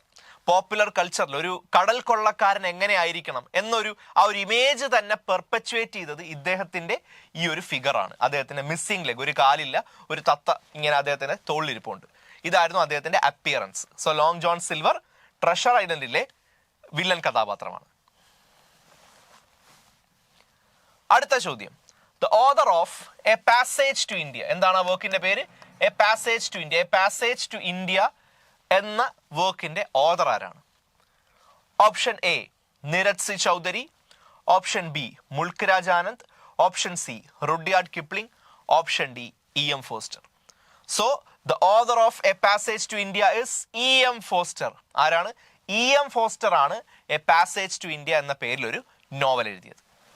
ഈ പാസേജ് ടു ഇന്ത്യയെ കുറിച്ച് പറയുകയാണെങ്കിൽ ഈ നോവൽ 1924 ഇംഗ്ലീഷ് ഓതറായ E.M. ഫോസ്റ്റർ എഴുതിയതാണ്. Set against the backdrop of British Raj and the Indian independence movement in the 1920s. 1920കളാണ് ഈ നോവലിന്റെ പശ്ചാത്തലം. അപ്പോൾ ഇന്ത്യയുടെ സ്വാതന്ത്ര്യ സമരവും അതുപോലെ തന്നെ ബ്രിട്ടീഷ് അധിനിവേശവും എല്ലാം ഈ നോവലിൽ ബാക്ക്ഡ്രോപ്പ് ആയിട്ട് വരുന്നുണ്ട്. അടുത്ത ക്വസ്റ്റ്യനിലേക്ക് നമുക്ക് കടക്കാം. But for him it was his last afternoon as himself. ഒരു സെന്റൻസ് ആണ് തന്നിരിക്കുന്നത്. ഇത് ആരെയാണ് ഈ സെന്റൻസ് കൊണ്ട് റെഫർ ചെയ്യുന്നതെന്നാണ് ചോദ്യം. The reference is to but for him it was his last afternoon as himself. ഇത് ആരെ റെഫർ ചെയ്യുന്നതാണ്? ഓപ്ഷൻ എ ഡിക്കൻസിനെയാണോ ഇതുകൊണ്ട് ഉദ്ദേശിക്കുന്നത്? ഓപ്ഷൻ ബി ഷേക്സ്പിയർ ആണോ? Option C W.B. യേറ്റ്സ് ആണോ? അതോ ഓപ്ഷൻ ഡി W.H. ഓഡൻ ആണോ? ആരെയാണ് but for him it was his last afternoon as himself? ഈ ഒരു സെന്റൻസ് കൊണ്ട് ആരെയാണ് സൂചിപ്പിക്കുന്നത്? The reference to option C W.B. Yeats. W.B. യേറ്റ്സിനെയാണ് ഈ ഒരു സെന്റൻസ് കൊണ്ട് ഉദ്ദേശിക്കുന്നത്. സോ എവിടെയാണ് ഈ ഒരു സെന്റൻസിന്റെ ഉദ്ഭവം? ഇത് ആരാണ് ഇങ്ങനെ പറഞ്ഞത്? അറിയണ്ടേ? പറഞ്ഞുതരാം. In memory of W.B. Yeats എന്ന് പറയുന്ന ഒരു കവിത ആരെഴുതിയിട്ടുണ്ട്? W.H. ഓഡൻ എഴുതിയിട്ടുണ്ട്. ഈ കവിത it was actually a tribute to William Butler Yeats. W.B. Yeats എന്ന പ്രധാനപ്പെട്ട കവിക്ക് ഉള്ള ഒരു ട്രിബ്യൂട്ട് ആയിരുന്നു, ഓഡന്റെ ഒരു ട്രിബ്യൂട്ട് ആയിരുന്നു ഈ കവിത. ദ പോം ഡേറ്റ്സ് ടു ഫെബ്രുവരി 1939. 1939 അദ്ദേഹം ഈ കവിത എഴുതിയത്. The month after Yeats death. So ഈ മാസത്തിന് ഒരു പ്രത്യേകതയുണ്ട്. ഫെബ്രുവരി 1939, അതായത് W.B. യേറ്റ്സ് മരിച്ച് ഒരു മാസത്തിന് ശേഷമാണ് ഈ കവിത വരുന്നത്. And appears in Auden's collection another time. Another time എന്ന കളക്ഷനിലാണ് നമുക്ക് ഈ കവിത കാണാൻ സാധിക്കുന്നത്. So in memory of W.B. Yeats എന്നൊരു കവിത W.H. ഓഡൻ എഴുതിയിട്ടുണ്ട്. ഇത് W.B. യേറ്റ്സിനുള്ള ഒരു ട്രിബ്യൂട്ട് ആയിട്ടാണ് ഓഡൻ എഴുതുന്നത്. അദ്ദേഹം മരിച്ച ഒരു മാസത്തിന് ശേഷമാണ് ഈ കവിത വരുന്നത്. ഈ കവിത നമുക്ക് എവിടെ കാണാം? അനദർ ടൈം എന്ന് പറയുന്ന അദ്ദേഹത്തിന്റെ കളക്ഷനിൽ കാണാൻ സാധിക്കും. ഇത് കൃത്യമായിട്ട് ഇത് എവിടെയാണെന്ന് വരുന്നതെന്ന് പറഞ്ഞുതരാം. Section 1 stanza 3. ആ വരികൾ ഇപ്പൊ അത് എവിടെയാണ്? നമുക്ക് ആ കവിതയെ നമ്മൾ ലൊക്കേറ്റ് ചെയ്ത് കഴിഞ്ഞു. ഇനി എവിടെയാണ് ഈ പറഞ്ഞ വരികൾ വരുന്നത് നോക്കാം. ഈ കവിതയിലെ 1ാമത്തെ സെക്ഷനിലെ 3ാമത്തെ സ്റ്റാൻസയിലാണ്. Lines 12 to 13. കണ്ടില്ല, സ്പെസിഫിക് ആയിട്ട് പറഞ്ഞിട്ടുണ്ട് ഇത് എവിടെ വരുമെന്ന്. ആ കവിത ആരെഴുതി, എന്തിനു വേണ്ടി എഴുതി, എന്നെഴുതി എന്നുള്ളത് നമുക്ക് മനസ്സിലായി. ഒപ്പം ഇത് ഏത് സെക്ഷനിൽ ഏത് സ്റ്റാൻസിൽ വരുന്നു, ഏത് വരികൾ വരുന്നു എന്നുൾപ്പെടെ ഞാൻ ലൊക്കേറ്റ് ചെയ്ത് തന്നിട്ടുണ്ട്. But for him it was his last afternoon and himself an afternoon of nurses and rumours. ഇതായിരുന്നു ആ വരി. കണ്ടല്ലോ, ആ 12-13 വരി ഇതാണ്. But for him it was his last afternoon as himself an afternoon of nurses and rumours. അടുത്ത ചോദ്യത്തിലേക്ക് നമുക്ക് കടക്കാം. The pseudonym എലിയ. എലിയ എന്ന തൂലികാ നാമം ആരുടെയാണ്? Refers to option A Charles Lamb, option B Samuel Johnson, option C Bernard Shaw, option D H.G. Wells. നമുക്ക് എവിടെയാണ് അല്ലെങ്കിൽ ആരാണ് എലിയ എന്ന സ്യൂഡോണിം ഉപയോഗിച്ചിരിക്കുന്നത്? The answer is option A Charles Lamb. വളരെ ലോക പ്രശസ്തമായ കാര്യം തന്നെയാണ് ഞാനിവിടെ പറഞ്ഞത്. എലിയ എന്ന സ്യൂഡോണിം ചാൾസ് ലാംബിന്റെയാണ്. എവിടെ നിന്നാണ് അദ്ദേഹത്തിന് അത് കിട്ടിയത്? Charles first use the pseudonym Elia for an essay on South Sea House. ആദ്യമായി അദ്ദേഹം എലിയ എന്ന് പറയുന്ന തൂലികാനാമം ഉപയോഗിച്ചത് സൗത്ത് സീ ഹൗസിനെ ബേസ് ചെയ്ത് ഒരു എസ്സേ എഴുതുമ്പോഴാണ്. ഈ സൗത്ത് സീ ഹൗസ് എന്ന് പറയുന്നത് it was a place he had worked decades earlier. വർഷങ്ങൾക്ക് മുമ്പ് അദ്ദേഹം ജോലി ചെയ്ത ഒരു സ്ഥലമാണ് South Sea House. Elia was the last name of an Italian man who worked there at the same time as Charles, and after that essay the name stuck. So എലിയ എന്ന് പറയുന്നത് അവിടെ ജോലി ചെയ്ത ഒരു ഇറ്റലിക്കാരന്റെ ലാസ്റ്റ് നെയിം ആയിരുന്നു. It was the last name of an Italian man who worked there at the same time as Charles. Charles അവിടെ ജോലി ചെയ്തപ്പോൾ കൂടെ ഉണ്ടായിരുന്ന ഒരു ഇറ്റലിക്കാരന്റെ ലാസ്റ്റ് നെയിം ആണ് എലിയ. അങ്ങനെ അദ്ദേഹം ഒരു എസ്സേ എഴുതിയപ്പോഴാണ് ഈ ഒരു പേര് അദ്ദേഹത്തിന് മനസ്സിൽ തട്ടിയത്. എലിയ എന്ന പേര് സ്വീകരിക്കാമെന്ന് അദ്ദേഹത്തിന് തോന്നിയത്. അടുത്ത ചോദ്യം, church going is a poem by. Church going എന്ന് പേരുള്ള കവിത എഴുതിയതാര്? മറ്റൊരു ഡയറക്റ്റ് ക്വസ്റ്റ്യൻ ആണ്. John Donne, option B Matthew Arnold, option C Philip Larkin, option D Maureen Duffy. ആരാണ് ചേർച്ച് ഗോയിങ് എന്ന പേരുള്ള ഒരു കവിത എഴുതിയത്? The answer is option C, Philip Larkin.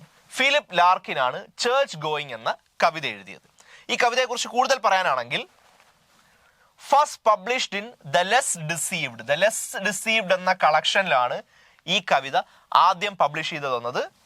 1955 ഇത് പബ്ലിഷ് ചെയ്യപ്പെട്ടത്. It remains one of Philip Larkin's best known poems. ഇന്നും Philip ലാർക്കിന്റെ ഏറ്റവും മികച്ച കവിതകളുടെ പട്ടികയിലാണ് ഈ കവിതയ്ക്ക് സ്ഥാനം. ഫിലിപ്പ് ലാർക്കിൻ എന്ന് പറയുന്നത് മൂവ്മെന്റ് പോയട്രിയുമായി ബന്ധപ്പെട്ട വ്യക്തിയാണ്. മൂവ്മെന്റ് പോയട്രിയുമായി ബന്ധപ്പെട്ട വ്യക്തിയാണ്. അടുത്ത ക്വസ്റ്റിനിലേക്ക് നമുക്ക് കിടക്കാം. Where the heart lies let the brain lie also. This is the conclusion of a dedicatory stanza referring to a collection of verse by. എന്താണ് ആ വരികൾ ശ്രദ്ധിച്ചേ? Where the heart lies let the brain lie also. ഈ വരി ഇതൊരു കൺക്ലൂഷനാണ്. എന്തിൻ്റെ? Of a dedicatory stanza referring to a collection of verse. So ഈ വരി ഇറ്റ് ഇസ് ദ കൺക്ലൂഷൻ, അവസാനിപ്പിക്കുകയാണ്. Of a dedicatory stanza referring to a collection of verse by ആരുടെ? Option A Tennyson, option B Arnold, option C Robert Browning, option D Elizabeth Barrett Browning. So ഈ വരി ഒരാളുടെ dedicatory സ്റ്റാൻസയുടെ conclusion ആണ്. ആ dedicatory stanza it refers to a collection of verses by whom? ആരുടെ? അതാണ് ചോദ്യം. ഉത്തരം ഞാൻ പറയാം. The answer is option C, Robert Browning. So എവിടെയാണ് നമുക്ക് ഈ വരി വരുന്നതെന്ന് അറിയണ്ടേ? These lines belong to the poem One Word More. ഇതാണ് ആ കവിതയുടെ പേര്. One Word More എന്ന കവിതയിൽ നമുക്ക് ഈ വരി കാണാൻ പറ്റും. Browning wrote this poem as an epilogue to dedicate a volume of poetry to Elizabeth Browning, his wife. എന്തിനാണ് അദ്ദേഹം One Word More എന്ന ഈ കവിത എഴുതിയത്? ഈ കവിത എഴുതിയത് as an epilogue to dedicate a volume of poetry. ഒരു വോളിയം ഓഫ് പോയട്രി തന്റെ ഭാര്യയായ എലിസബത്ത് ബാരറ്റ് ബ്രൗണിങ്ങിന് ഡെഡിക്കേറ്റ് ചെയ്തുകൊണ്ട് എഴുതിയപ്പോൾ ആ എപ്പിലോഗിൽ സ്ഥാനം പിടിച്ചതാണ് ഈ ഒരു കവിത എന്ന് പറയുന്നത്. പിടികിട്ടില്ലോ? വൺ വേർഡ് മോർ അദ്ദേഹം ഒരു എപ്പിലോഗായിട്ട് ഒരു വോളിയം ഓഫ് പോയട്രി തന്റെ ഭാര്യയ്ക്ക് ഡെഡിക്കേറ്റ് ചെയ്തപ്പോൾ ആഡ് ചെയ്തതാണ്. മനസ്സിലായല്ലോ അതിന്റെ പശ്ചാത്തലം എന്താണെന്ന്? അടുത്ത ചോദ്യം. The ballad revival was inaugurated by the publication of. Ballad revival അതായത് ബാലഡ്സിന്റെ വീണ്ടും ഒരു അതിപ്രസരം വീണ്ടും വരാൻ ഏത് വർക്കാണ് കാരണമായത്? The ballad revival was inaugurated by the publication of. പേഴ്സിയുടെ റെലിക്സ് ആണോ? ദ ഹൗസ് ഹോൾഡ് ബുക്ക് ആണോ? Northern Antiquities or the Antiquarian? ഏത് വർക്കിന്റെ പബ്ലിക്കേഷനോടുകൂടിയാണ് ബാലഡ് റിവൈവൽ, അതായത് ബാലഡ് എന്ന് പറയുന്ന ആർട്ട് ഫോമിനോടൊരു റിവൈവ്ഡ് ഇൻട്രസ്റ്റ് വീണ്ടും ഉണ്ടായത് എങ്ങനെയാണ്? The answer is option A, Percy's Reliques. So എന്താണ് ഇതിന്റെ പശ്ചാത്തലം എന്നറിയാൻ എല്ലാവർക്കും ഒരു ക്യൂരിയോസിറ്റി ഉണ്ടാവും. നമുക്ക് നോക്കാം എന്താണ് ബാലഡ് റിവൈവൽ എന്നും പേഴ്സി റിലിക്സിന്റെ സ്ഥാനം എന്താണ്. The relics of ancient English poetry, ഇതാണ് അതിന്റെ full name. The relics of ancient English poetry, sometimes known as, ഇതിന്റെ മറ്റൊരു പേരെന്താണ്? റിലിക്സ് ഓഫ് ഏൻഷ്യന്റ് പോയട്രി അല്ലെങ്കിൽ പേഴ്സീസ് റിലിക്സ്. ഇങ്ങനെ 3 പേരിൽ പറയാറുണ്ട്. It is A collection of ballads and popular songs. ഇത് ബാലഡ്സിന്റെ ഒരു കളക്ഷൻ ആണ്. ഇത് കളക്ട് ചെയ്തത് ബിഷപ്പ് തോമസ് പേഴ്സിയാണ്. പബ്ലിഷ് ചെയ്തത് 1765 ആണല്ലോ. This work originally published in 1765, notably inaugurated the ballad revival. ഈ ഒരു വർക്ക് 1765 പബ്ലിഷ് ചെയ്യപ്പെട്ടപ്പോൾ ബാലഡ് റിവൈവൽ, അതായത് ബാലഡ്സിലേക്ക് വീണ്ടും ഒരു റിവൈവ്ഡ് ഇൻട്രസ്റ്റ് ഉണ്ടാകുന്നു. A flood of collections of ancient songs that proved a source of inspiration to the romantic poets. എന്താണ് ഈ ബാലഡ് റിവൈവൽ എന്ന് പറഞ്ഞാൽ? A flood of collections of ancient songs. ആ ഒരു പഴയ വീരഗാഥകൾ, ആ ഒരു പഴയ പാട്ടുകളുടെ ഒരു റിവൈവൽ വീണ്ടും സംഭവിക്കുന്നു. അങ്ങനെ ഈ songs it prove to be a source of inspiration to romantic poets. പിന്നീട് വന്ന റൊമാൻറ്റിക് പോയറ്റ്സിന് ഈ പാട്ടുകൾ വലിയ രീതിയിൽ പ്രചോദനമേകി. പിടികിട്ടിയല്ലോ. അടുത്ത ചോദ്യം. The writer who posited the hypothetical case of Shakespeare's wonderfully gifted sister Judith. ഏത് റൈറ്ററാണ് ഷേക്സ്പിയറിനൊരു സാങ്കല്പികമായ ഒരു സഹോദരിയെ സൃഷ്ടിച്ചത്? ജൂഡിത്ത് എന്ന പേരുള്ള ഷേക്സ്പിയറിന്റെ വണ്ടർഫുള്ളി ഗിഫ്റ്റഡ് സഹോദരി. ഒരുപാട് ഷേക്സ്പിയറിനോളം തന്നെയുള്ള ഒരുപാട് കഴിവുകളുള്ള ഒരു സഹോദരി ജൂഡിത്തിനെ സൃഷ്ടിച്ച റൈറ്റർ ആരാണ്?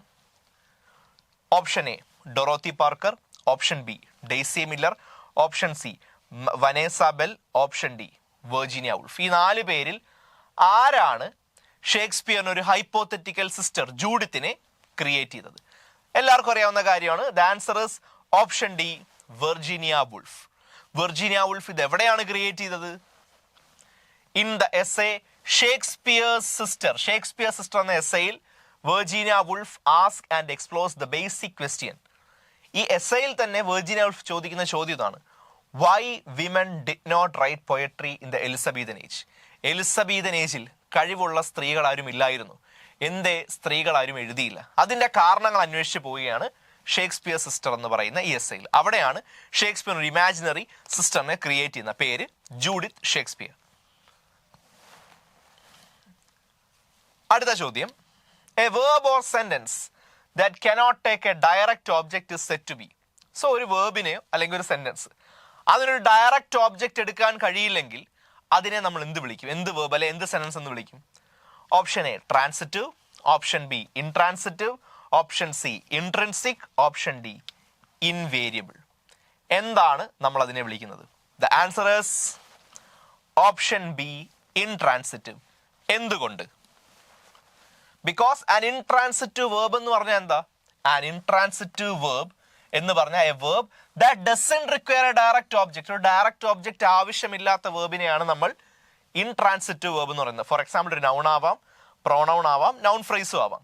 To indicate the person or thing acted upon. So intransitive verb എന്ന് പറയുന്നത് ഒരു വേർബാണ്, അതിനൊരു ഡയറക്റ്റ് ഓബ്ജക്റ്റിന്റെ ഒരു റിക്വയർമെന്റ് ആവശ്യമായി വരുന്നില്ല.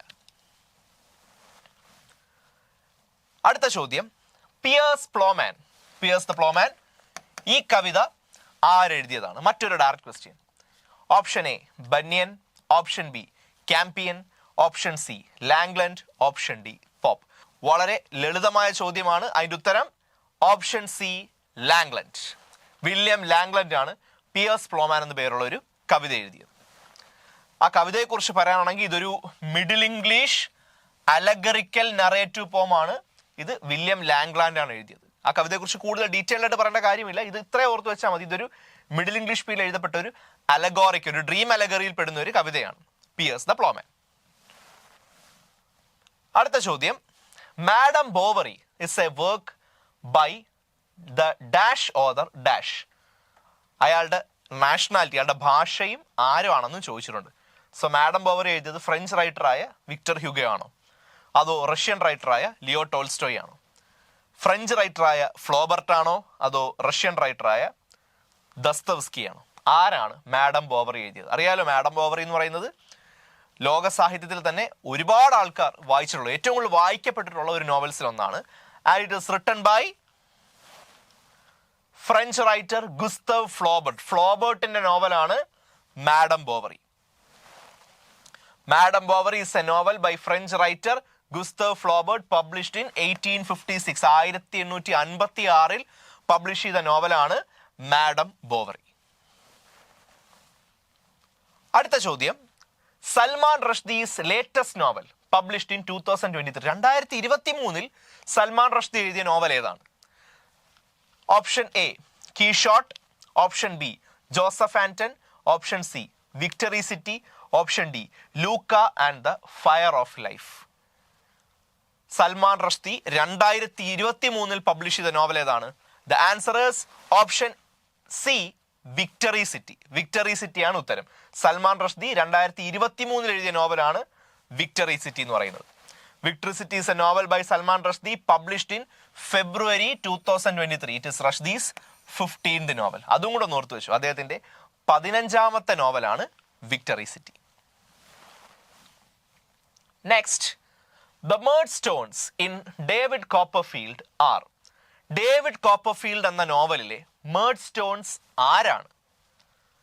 ഓപ്ഷൻ എ ബ്രദറും സിസ്റ്റർ, സഹോദരി സഹോദരന്മാരാണോ? അതോ option B husband and wife, ഭാര്യ ഭർത്താക്കന്മാർ, ഓപ്ഷൻ സി അച്ഛനും മകനും, ഓപ്ഷൻ ഡി അച്ഛനും മകളും. മേർഡ്സ്റ്റോൺസ് ആരാണ്? The answer is option A brother and sister, സഹോദരി സഹോദരന്മാരാണ് മേർഡ്സ്റ്റോൺസ്. സോ മേർഡ്സ്റ്റോൺസിനെ കുറിച്ച് ഞാനൊന്ന് എക്സ്പ്ലെയിൻ ചെയ്ത് തരാം. എഡ്വേർഡ് മേർഡ്സ്റ്റോണും മിസ് മേർഡ്സ്റ്റോണും. ഈ എഡ്വേർഡ് മേർഡ്സ്റ്റോൺ എന്ന് പറയുന്നത് is a fictional character and the primary antagonist in the first part of 1850 novel David Copperfield. So Charles Dickens 1850 എഴുതിയ ഡേവിഡ് കോപ്പർഫീൽഡ് എന്ന നോവലിലെ പ്രധാന വില്ലൻ കഥാപാത്രങ്ങളിൽ ഒരാളാണ് എഡ്വേർഡ് മേർഡ്സ്റ്റോൺ എന്ന് പറയുന്നത്. നോവലിന്റെ ആദ്യ ഭാഗത്തിലെ വില്ലനാണ് അദ്ദേഹം. രണ്ടാം ഭാഗത്തിലെ വില്ലൻ ഉറിയ ഹീപ്പാണ്. ഓക്കെ, മിസ് മേർഡ്സ്റ്റോൺ എന്ന് പറയുന്ന ആരാണ്? Is the unmarried elder sister of Mister Murdstone. Mister മേർഡ്സ്റ്റോണിന്റെ മൂത്ത സഹോദരിയാണ് മിസ് മേർഡ്സ്റ്റോൺ എന്ന് പറയുന്നത്. അപ്പൊ മേർഡ്സ്റ്റോൺസ് എന്ന് പറയുന്നത് സഹോദരി സഹോദരന്മാരാണ്. അടുത്തത്, they must be women and not range at large. Servants take them within. These are the words of. ഇതാരാണ് പറഞ്ഞത്? They must be women and not range at large. ഇത് ആരെ കുറിച്ചാണ്? അത് സ്ത്രീകളെ അധിക്ഷേപിക്കുന്ന രീതിയിലുള്ള ഒരു ഡയലോഗാണ്. ഇത് പറഞ്ഞത് ആരാണ്? Creon, Cleopatra, Caesar, Cicero. ഇതാരുടെ വാക്കുകളാണ്? The answer is option A Creon. Creon പറഞ്ഞ വാക്കുകളാണ്. നമുക്കിത് എവിടെ ട്രേസ് ചെയ്യാൻ സാധിക്കും? These lines occur in Antigone. Antigone എന്ന നാടകത്തിലാണ് നമുക്ക് ഈ ലൈൻ കാണാൻ സാധിക്കുന്നത്. ഇത്തരം രീതിയിൽ, അതായത് ക്രിയോൺ ആന്റഗണിയെ കുറിച്ച് പറയുന്ന, അല്ലെങ്കിൽ അദ്ദേഹത്തെ എതിർക്കുന്ന ആൾക്കാരെ കുറിച്ച്, സ്ത്രീകളെ കുറിച്ചൊക്കെ അത് ജനറൽ ആയി പറയുന്ന ഒരു കമന്റ് ആണത്. അടുത്ത ചോദ്യം, which of the pilgrims is described by Chaucer as a lover and lusty bachelor? ഏത് പിൽഗ്രിമിനെ കുറിച്ചാണ് Chaucer lover and a lusty bachelor എന്ന് പറയുന്നത്? ഓപ്ഷൻ എ സ്ക്വയറിനെ കുറിച്ചാണോ? ഓപ്ഷൻ ബി മാൻസിപ്പിളിനെ കുറിച്ചാണോ? അതോ option C clerk or option D sergeant? ഇത് വളരെ എന്താ പറയുക എളുപ്പമുള്ളൊരു ചോദ്യമാണ്. ആൻസർ എന്താണ്? The squire. സ്ക്വയറിനെയാണ് Chaucer a lover and lusty bachelor എന്ന് പറയുന്നത്. The square. സ്ക്വയർ ആരാണ്? ഇപ്പൊ സ്ക്വയറിനെ കുറിച്ച് ഞാൻ ഒന്ന് പറയാം. നൈറ്റിന്റെ മകനാണ്. ഒരു നൈറ്റ് ആവാൻ ട്രെയിൻ ചെയ്യുന്ന ഒരു ചെറുപ്പക്കാരനെയാണ് നമ്മൾ സ്ക്വയർ എന്ന് വിളിക്കുന്നത്. Here the squire is the knight son, probably 20 years old, 20 വയസ്സ് പ്രായം. He is described as a lover and lusty bachelor and is a worthy aspirant to knighthood. Apart from being a warrior, he also sings. ഒരു മികച്ച പോരാളിയാണ്. എന്നാൽ അതിലുപരി അദ്ദേഹത്തിന്റെ qualities എന്തൊക്കെയാണെന്ന് Chaucer വിവരിക്കുന്നത്. Like he also sings, പാട്ട് പാടും, composes melodies and writes poetry, കവിതകളൊക്കെ രചിക്കുന്ന, പാട്ട് പാടുന്ന ഒരാൾ കൂടിയാണ് നമ്മുടെ സ്ക്വയർ. അടുത്ത ചോദ്യം, Old English and Middle were. ഈ ഓൾഡ് ഇംഗ്ലീഷും മിഡിൽ ഇംഗ്ലീഷും എന്ന് പറയുന്നത് എന്താണ്? നമ്മൾ ഇപ്പോൾ ലിറ്ററേച്ചർ പഠിച്ചു തുടങ്ങുമ്പോഴേ നമ്മൾ കേൾക്കുന്നതാണ് old English literature, middle English. എന്താണ് സംഭവം? ഡയലക്ട്സ് ആണോ? ഓൾഡ് ഇംഗ്ലീഷും മിഡിൽ ഇംഗ്ലീഷും ഡയലക്ട്സ് ആണോ? ഓപ്ഷൻ ബി ടൈറ്റോസ് ആണോ? ഓപ്ഷൻ സി വെർനാക്കുലേഴ്സ് ആണോ? അതോ ഓപ്ഷൻ ഡി ക്രിയോൾസ് ആണോ? എന്താണ് ഓൾഡ് ഇംഗ്ലീഷും മിഡിൽ ഇംഗ്ലീഷും? The answer is vernaculars. Old ഇംഗ്ലീഷും മിഡിൽ ഇംഗ്ലീഷും വെർനാക്കുലേഴ്സ് ആണ്. അപ്പൊ അത് എന്താണെന്ന് അറിയാനുള്ള ഒരു എക്സ്പ്ലനേഷൻ ഞാൻ പറഞ്ഞു തരാം. A vernacular or vernacular language is in contrast with a standard language. Standard ലാംഗ്വേജിന്റെ ഓപ്പോസിറ്റ് ആണ് കോൺട്രാസ്റ്റ്. നേരെ അതിന് വിപരീതമായി നിൽക്കുന്ന സാധനമാണ് ഈ വെർനാക്കുലർ എന്ന് പറഞ്ഞാൽ എന്താണ്? It refers to the language or dialect. അപ്പൊ അത് ശ്രദ്ധിക്കുക. വെർനാക്കുലർ എന്ന് പറഞ്ഞാൽ ലാംഗ്വേജ് ആവാം, അല്ലെങ്കിൽ ആ ലാംഗ്വേജിന്റെ വെറൈറ്റി അതിന്റെ ഡയലക്റ്റ് ആവാം. That is spoken by people who are inhabiting a particular country or region. ഒരു രാജ്യം അല്ലെങ്കിൽ ഏതെങ്കിലും ഒരു സ്ഥലം, അവിടെ വസിക്കുന്ന ആൾക്കാർ സംസാരിക്കുന്ന ഭാഷയോ അതിന്റെ ഭാഷ ഭേദത്തെയോ ഡയലക്റ്റിനെയോ ആണ് നമ്മൾ അങ്ങനെ പറയുന്നത്. The vernacular is typically the native language. Vernacular എന്ന് പറയുന്നത് അവിടുത്തെ നേറ്റീവ് ലാംഗ്വേജ് ആവാം, normally spoken, informally, rather than written. Written language ആവാനല്ല, അതിനേക്കാൾ കൂടുതൽ സാധ്യത അവിടുത്തെ native language which is normally spoken, informally നമ്മൾ ഇൻഫോർമൽ ആയിട്ട് സാധാ സംസാരിക്കുന്ന ഭാഷയാണ് നമ്മൾ വെർനാക്കുലർ എന്ന് പറയുന്നത്. സോ ഓൾഡ് ഇംഗ്ലീഷും മിഡിൽ ഇംഗ്ലീഷും വെർനാക്കുലേഴ്സ് ആണ്. ഡയലക്ട്സ് അല്ലെന്നുള്ള കാര്യമൊക്കെ നമുക്കറിയില്ല, ക്രിയോൾസ് ഒന്നും അല്ലെന്നറിയാം. Which of these plural forms is correct? ഈ പറയുന്നവയിൽ കൃത്യമായ പ്ലൂറൽ ഫോം ഏതാണ്? Option A 1960s, option B PhDs, option C fours, option D TVS. ഉത്തരം 1960s ആണ് കൃത്യമായ പ്ലൂറൽ ഫോം എന്ന് പറയുന്നത്. അടുത്ത ചോദ്യം, the Norman conquest occurred in. Norman conquest നടന്ന വർഷം ഏതാണ്? വളരെ എളുപ്പമുള്ള ഒരു ചോദ്യമാണിത്. 966, option B 1066, option C 1118, option D 1181. ഏത് വർഷമാണ് നോർമൻ കോൺകസ്റ്റ് സംഭവിക്കുന്നത്? നോർമൻ കോൺകസ്റ്റ് സംഭവിക്കുന്നതിലൂടെയാണ് മിഡിൽ ഇംഗ്ലീഷ് എന്ന് പറയുന്ന ആ ഒരു കാലഘട്ടം തന്നെ ആരംഭിക്കുന്നത്. The answer is 1066. ഒരു പക്ഷേ സാഹിത്യ വിദ്യാർത്ഥികൾ ഡിഗ്രി ക്ലാസ് തൊട്ടേ കേൾക്കുന്ന ഒരു കാര്യമാണ് നോർമൻ കോൺകസ്റ്റും ഈ ഒരു വർഷവും. നോർമൻ കോൺകസ്റ്റ് എന്ന് പറയുന്നത് എന്താണ്? It was the military conquest of England by William. England ആര് കീഴടക്കുന്നു? വില്യം എന്ന് പറയുന്ന ഡ്യൂക്ക് ഓഫ് നോർമൻഡി, അദ്ദേഹം നടത്തുന്ന മിലിറ്ററി കോൺകസ്റ്റ് ആണ് Norman conquest. Primarily effected by his decisive victory at the battle of Hastings.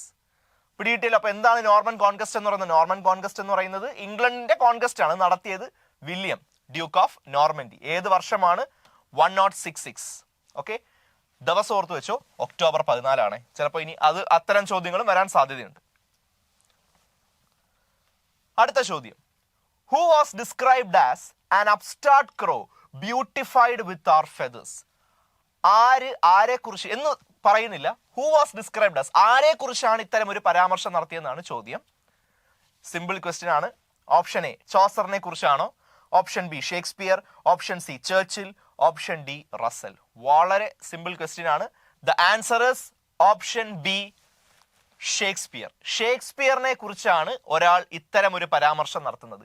An upstart crow beautified with our feathers. അപ്പൊ അത് ആരാണ് നടത്തിയെന്ന് അറിയാൻ ഒരു ആകാംക്ഷ ഉണ്ടല്ലോ. Shakespeare was attacked in a pamphlet. ഒരു പാംപ്ലെറ്റിലാണ് ഷേക്സ്പിയറിനെ ഇത്തരത്തിൽ അറ്റാക്ക് ചെയ്യുന്നത്. അറ്റാക്ക് ചെയ്ത ആരാണ്? A well non poet and playwright. അക്കാലത്തെ ഒരു പ്രധാനപ്പെട്ട നാടകകൃത്തായ റോബർട്ട് ഗ്രീൻ. യൂണിവേഴ്സിറ്റി വിറ്റ്സിലെ ഒരാളായ റോബർട്ട് ഗ്രീൻ ആണ് ഷേക്സ്പിയറിനെ കുറിച്ച് ഇത്തരത്തിലൊരു പരാമർശം നടത്തുന്നത്. The pamphlet was called the Groatsworth of Wit. ആ പാംപ്ലെറ്റിന്റെ പേരെന്തായിരുന്നു? Groatsworth of Wit, in which Robert Greene attacks actor William Shakespeare as an upstart crow. So ഈ പാംപ്ലെറ്റിലാണ് റോബർട്ട് ഗ്രീൻ ഷേക്സ്പിയറിനെ അപ്സ്റ്റാർട്ട് ക്രോ എന്ന് വിളിച്ച് ആക്ഷേപിക്കുന്നത്. കാരണം ഷേക്സ്പിയറിന് ഫോർമൽ എഡ്യൂക്കേഷൻ ഒന്നും ഇല്ലായിരുന്നു എന്നുള്ള ഒരു ആരോപണത്തിലാണ് അത്തരത്തിലൊരു ആക്ഷേപം. അടുത്തത്, some are born great, some achieve greatness, others have greatness dash upon them. ആ ഒരു ഡാഷിന്റെ അവിടെ എന്താണ് വരുന്നത്? ഫിൽ ചെയ്യുക. Option A crowned, others have greatness crowned upon them, placed upon them, laid upon them, thrust upon them. വളരെ famous ആയ വരികളാണിത്. എന്നാൽ ഇത്തിരി കൺഫ്യൂസ്ഡ് ആവാനും സാധ്യതയുണ്ട്.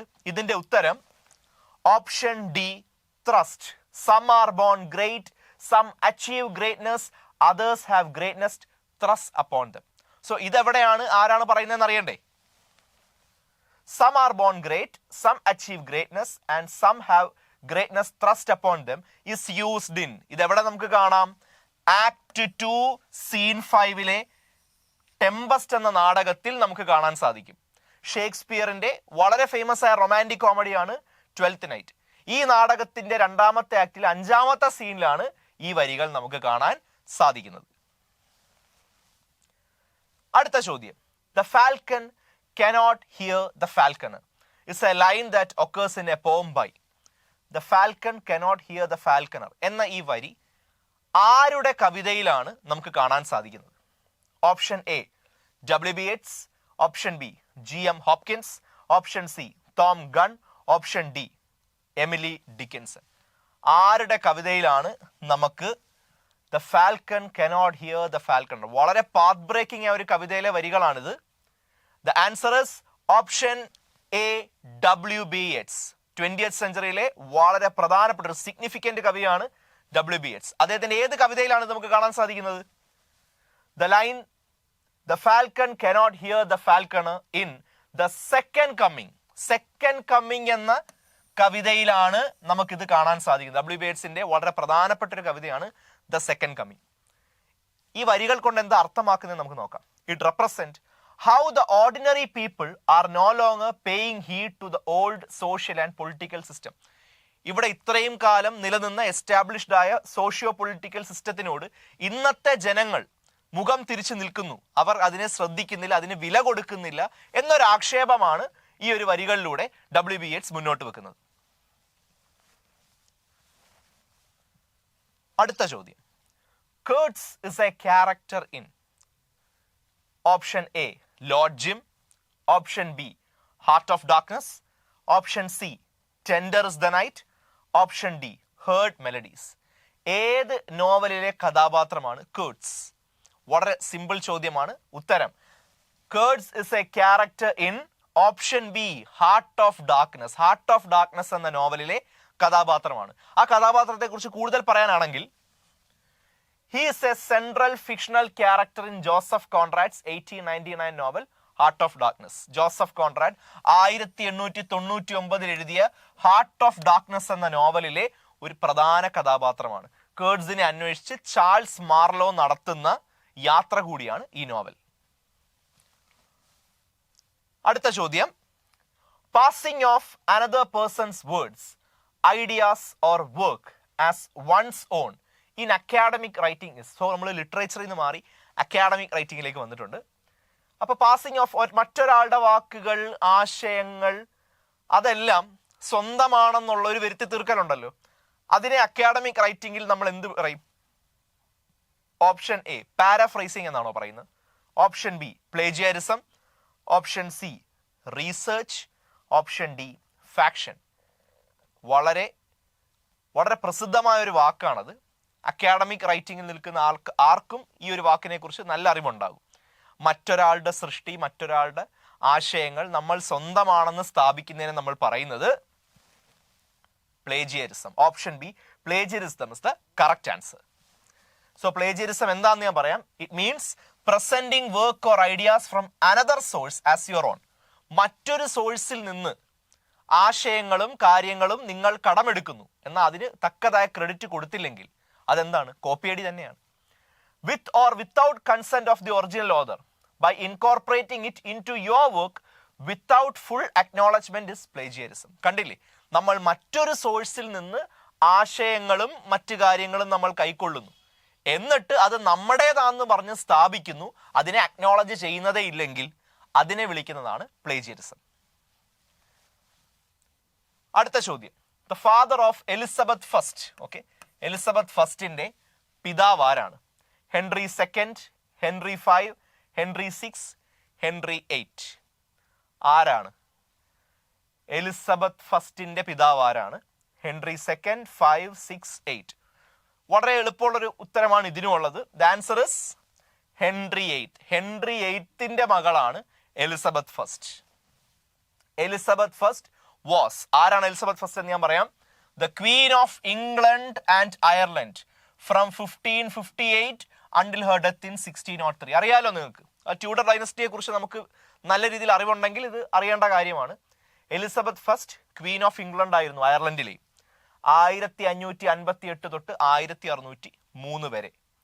Elizabeth was the last monarch of the house of Tudor. ആ Tudor ഡൈനസ്റ്റിയിലെ അവസാനത്തെ മൊണാർക്കാണ്.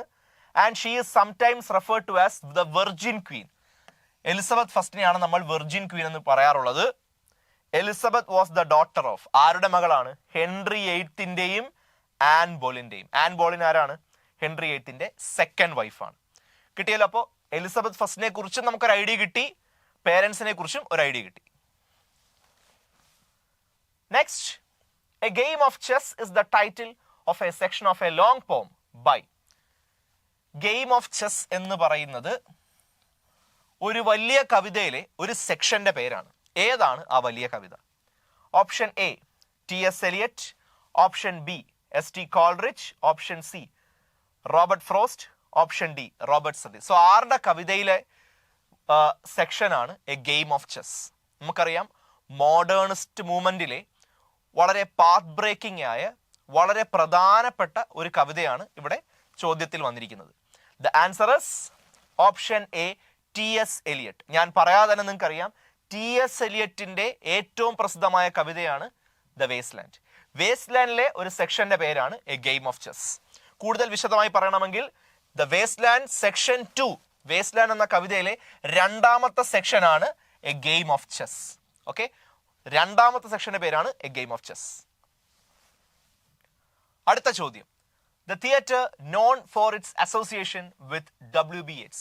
WBHുമായി ബന്ധപ്പെട്ട ആ തിയേറ്ററിന്റെ പേരെന്താണ്? Option A Globe theatre, option B Irish free theatre, option C Abbey theatre, option D wild geese. ഏത് തിയേറ്റർ ആണ്, which theatre is associated with WBH? WBH എന്ന വ്യക്തിയുമായി ബന്ധപ്പെട്ട തിയേറ്റർ ഏതാണ്? The answer is option C Abbey theatre. വിശദമായി പറയാം.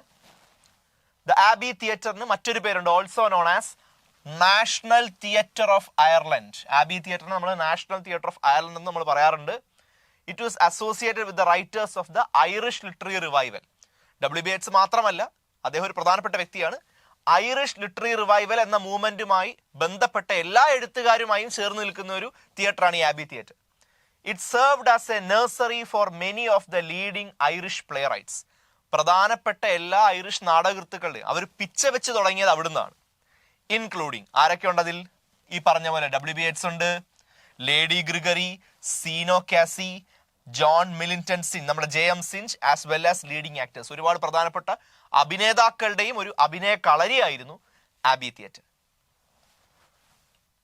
The look and say method of teaching reading focuses on the recognition of. ഇതൊരു method, ഒരു ടീച്ചിങ് മെത്തേഡിനെ കുറിച്ചാണ് ചോദ്യം. എന്താണ് the look and say method? ഈ method, this teaching method focuses on the recognition of. എന്തിനെ റെക്കഗ്നൈസ് ചെയ്യാനാണ് കൂടുതൽ ഫോക്കസ് ഈ മെത്തേഡ് കൊടുക്കുന്നത്? Option A syllables, option B segments, option C words, option D sentences. എന്തിലാണ് look and say method focus കൊടുക്കുന്നത്? The answer is option C words. വേർഡ്സിനാണ് ഈ ഒരു മെത്തേഡ് ഏറ്റവും കൂടുതൽ സ്ട്രെസ് നൽകുന്നത്. The look and say method teaches students to read words as whole units. എങ്ങനെ? ഈ മെത്തേഡിന്റെ ഒരു ആപ്ലിക്കേഷനെ കുറിച്ച് ഞാൻ പറയാം.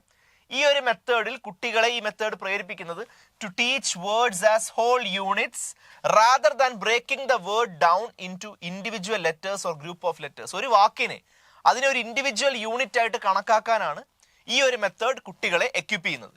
അല്ലാതെ ആ വാക്കുകളെ എന്താ പറയാ വീണ്ടും വീണ്ടും ബ്രേക്ക് ചെയ്ത് ഇൻഡിവിജ്വൽ യൂണിറ്റ്സ്, ചെറിയ ചെറിയ യൂണിറ്റ്സ് ആക്കാതെ അതിനൊരു കംപ്ലീറ്റ് ഹോൾ യൂണിറ്റ് ആയിട്ട് കണക്കാക്കുക. ഇതാണ് ഈ ഒരു മെത്തേഡിന്റെ ഉദ്ദേശം. അടുത്ത ചോദ്യം രണ്ട് കഥാപാത്രങ്ങളെ കുറിച്ചാണ്. അതും ഷേക്സ്പിയർ എന്ന നാടകത്തിലെ കഥാപാത്രങ്ങളെ കുറിച്ചാണ്. Leontes and Hermione, they are king and queen. അപ്പോൾ ഒരു രാജാവിനെയും രാജ്ഞിയും നമ്മൾ പരിചയപ്പെട്ടു, കിങ് ലിയോണ്ടസ്, ക്വീൻ ആയ ഹെർമിയോൺ. ഇവർ ഏത് ഷേക്സ്പിയറിയൻ പ്ലേയിലാണ് നമുക്ക് ഇവരെ കാണാൻ സാധിക്കുന്നത്? Option A Cymbeline, option B all's well that ends well, option C the winter's tale, option D the merry wives of Windsor. ഏത് നാടകത്തിലാണ് നമുക്ക് ലിയോണ്ടസിനെയും ഹെർമിയോണിനെയും കാണാൻ സാധിക്കുന്നത്? The answer is option C the winter's tale. Winter's tail എന്ന നാടകത്തിലാണ് ഈ രണ്ട് കഥാപാത്രങ്ങളുള്ളത്. അവരെ കുറിച്ച് വിശദീകരിക്കാനാണെങ്കിൽ the winter's tale is a play by Shakespeare, originally publish in the first folio. ഇദ്ദേഹത്തിന്റെ ആദ്യത്തെ ഫോളിയോയിൽ തന്നെ ഈ നാടകമുണ്ട്. 1623 അതറിയാലോ അതിന്റെ ഇയർ. ലിയോണ്ടസ് ആരാണ്? The king of Cicily.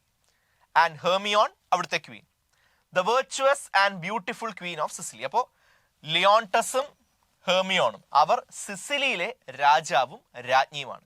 പിന്നീട് ലിയോണ്ടസിന് ഹെർമിയോണിന് പുറത്തുണ്ടാവുന്ന ഒരു സംശയമാണ് നാടകത്തെ മുന്നോട്ട് നയിക്കുന്നത്.